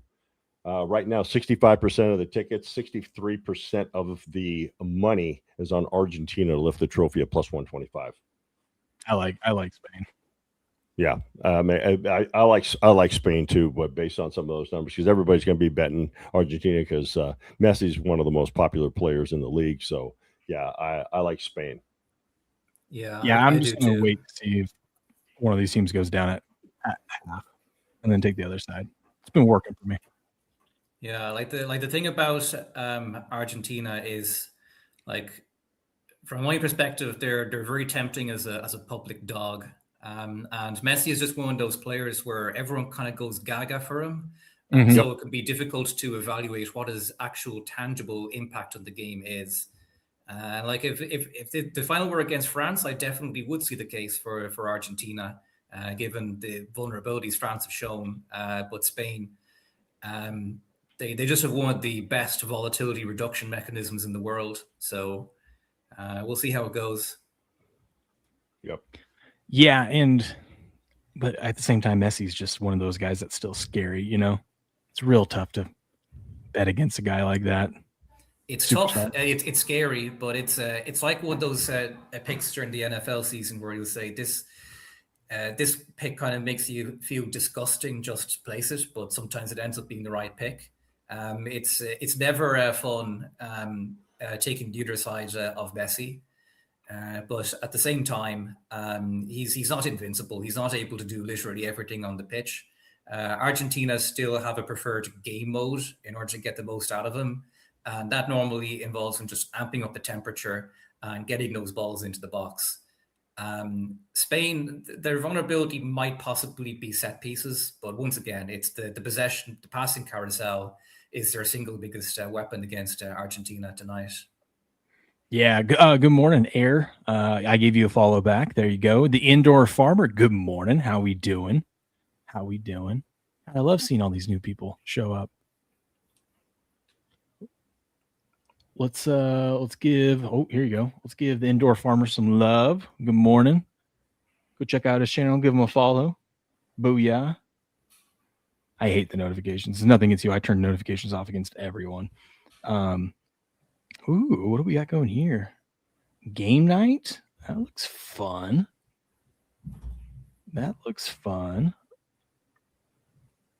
When are you going live next, Indoor Farmer? I'll have to check out your stream. No problem, buddy. No problem. No problem. What are you talking? You talk games? You just talk about let's see. Service robots. What's your channel about? I guess I can just click on the about section. A disabled veteran, thank you for your service, sir. To popularize sustainable living using entertainment and the late night talk show vibe. I host 5 different shows weekly. Ooh, Sunday, Monday, Tuesday, Wednesday, Thursday. Okay. So tonight so what is that? That's 3:30 today, my time. I will check out your stream, sir. I'll hop in the chat, say hello. Once again, thank you for your service, my friend. How to be more self-sustainable. You know what? Nowadays, everyone needs to learn, not even just kids. There's a lot of adults that don't know how to do that shit. So that actually sounds very interesting. Yep. You're welcome for the follow, sir. That's what we're doing. I was hoping we get more people to come through. I would have spent a good chunk of the show. I tried everyone that did come through to show off their channel, but it's all about, everyone supporting everyone. That's what we do here. We talk about sports investing, but we got all our gaming buddies, our political buddies. We got a good little group of friends, and now we have self-sustainable buddy. How about that? Take callers. I wish I was trying to get the way I have it set up. The call feature doesn't work well, but if I ever can figure that out on Rumble, I would love to do callers. That'd be fun. Get a few. Yeah, that would be kind of fun. That would be kind of interesting. Indoor Farmer says, I don't have a regular show today. I'm going live to hang out and get some stuff done later. Okay, cool. Well, next time you do one of your regular shows, I'll be sure to tune in if I'm available. There we go. Miss Rach supporting the Indoor Farmer. I love it. We love to see it. We love to see it. That reminds me. Any chance we'll have a bit of uncensored pharmacist before the season begins? You actually might. I have a topic that I'm interested in talking about. That's the thing is, as much as I would love to do it, 1, finding the time, but 2, I love my job and what I do, but I don't really, there's a lot of times I don't want to talk about what's going on in healthcare. You know what I mean? Unless it's something big. It's just one of those things like I want to go talk about sports. Oh man, you're such a tease. I know. No, there is interesting thing here in the States. It went live this month. If you have never been on like an Ozempic or a Mounjaro, one of those GLP-1s, Medicare is now covering those. They have a special program through the rest of the year that you can get on it if you've never been on it, and it's only a $50 copay. So, which, I mean, those are thousands of dollars of drugs, so $50 isn't too bad for a copay, and that's what you get. So we're seeing a lot more activity with the GLP-1s. Whether that's going to be a good thing or a bad thing, I don't know, but I want to talk about that and talk about some of the lawsuits against these GLP-1 companies with the side effects that are happening for some people, like some horrific things, like cancer and bone issues and stuff. So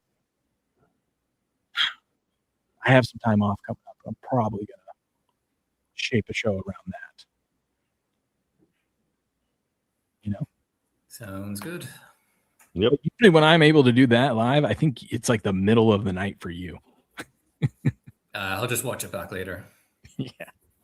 I would love you in the chat though, one of these times though, because I like the feedback or questions being asked. And you asked some pretty good questions, Jamie. So that keeps the show moving, Well, hey, the more we can find out while we're here, the better. Information is king. Exactly. Yeah, everyone hit the like button. Let's go. We need more likes on this show. What are we doing? Let Rumble know you're enjoying the show. They feature us every Sunday, so at least every Sunday. So I think we get show them they're making the right choice, huh? That's right. Roundtable action. I can't wait. This is usually in our numbers are pretty decent this month, but July is our worst month, and of course they do the new creator program stuff this month, but we're going to be fine. But I just think it's funny because July is our worst month because sports is like dead now. But it's crazy when September comes around. September and October are our 2 like biggest months of the year, and that just correlates directly with NFL. Of course, because a lot of people don't wager on baseball once basketball is over. Minimal people wager on the NHL. Same thing with baseball. They do it on basketball just because basketball is similar to the NFL where you got point spreads and totals. So they're going to do as soon as, and obviously they wager on college basketball because of March Madness and all that stuff. Yeah. But once the NFL bleeds into the NBA and college basketball, they still go. And then once that's over, it's minimal to baseball because it takes a lot to look for things in Major League Baseball to wager on it. And like you said, it is a dead month. It is dead period of time because you only got a few people out there doing it until football starts. And then football starts is when you get, I hate to use words degenerates, but that's when the public bets football. That's their sport they want to bet on. I mean, in the United States, I should say, they bet on football. It's the middle of summers. People are out doing camping, vacation. Like people are busy during the summer. It's a good time of the year for sports to be on a little hiatus because people want to go out and do things they normally wouldn't do. I will make this point here, and Jamie knows about this too. On the predictive market, and when you're wagering on Canadian football, you find a lot of the lines that they set on Kalshi. I'll just say this because I don't know nothing about Polymarket, but on Kalshi, they give you very favorable lines. Yes. Kalshi, because if there's a point spread, like say around 4, you can bet like 3.5, 6.5, 9.5, and they give you very favorable lines. Same thing with the totals. They give you very favorable totals on Kalshi to where you can hit things. It's a lot easier to win. You're welcome, buddy. I'm glad you noticed that you need to update that about me. I probably need to update mine too. And also the thing about Kalshi, even if the lines were even compared to the books, just the extra bonus of being able to cash out whenever you want is a huge advantage. Well, you can also if things don't go your way. If you like last night, I had the Liberty and the Fever going over 183.5. Well, they scored over 100 or they scored over 50 points in the first quarter. So then the second quarter they started tapering down. So I went back in and I saw that they lowered the total down to 177.5. So what I did is I cashed out for half my wager, went back in, took over 177.5, took what I lost, added it back in, then added some more, and lo and behold, they scored over 200 points in the game. So I hit that 177.5 along with that going over. So it covered no matter what. But that's what I like about Kalshi is that things get lowered, you can cash out, go right back in. Mm-hmm. Or you could have hung on to your original bet and just doubled down on the new total over and try to hit both. But yeah, it's a great tool. It's a great tool. Miss Rach says the MLB All-Star game is in Wrigley Field next year. Ooh, are you gonna go? Maybe we make a little game, our first game on meetup. We go to the All-Star game in Wrigley. That'd be something else, especially if they got the wind pushing out on home run derby night. Yeah, that would be fun. Go to the home run. Balls will be flying all over the place. That's what she said. Hey. What? What? We're that kind of show now? Yeah. Oh, always have been. You're gonna try to and you say it while your son's in the background. Nah, he doesn't know anything. Yeah. Hey, Dad, what's it mean by that? He's in his own world. He can't hear. Anyways. We're going to wrap things up there. Thanks for hanging out with us this Sunday, everyone. Good show. Thank you, gentlemen, for joining me. We will be back tomorrow to cover the Kansas City Chiefs, breaking down their upcoming season, which should be very interesting. But until next time. Good luck. Good gambling. And game on.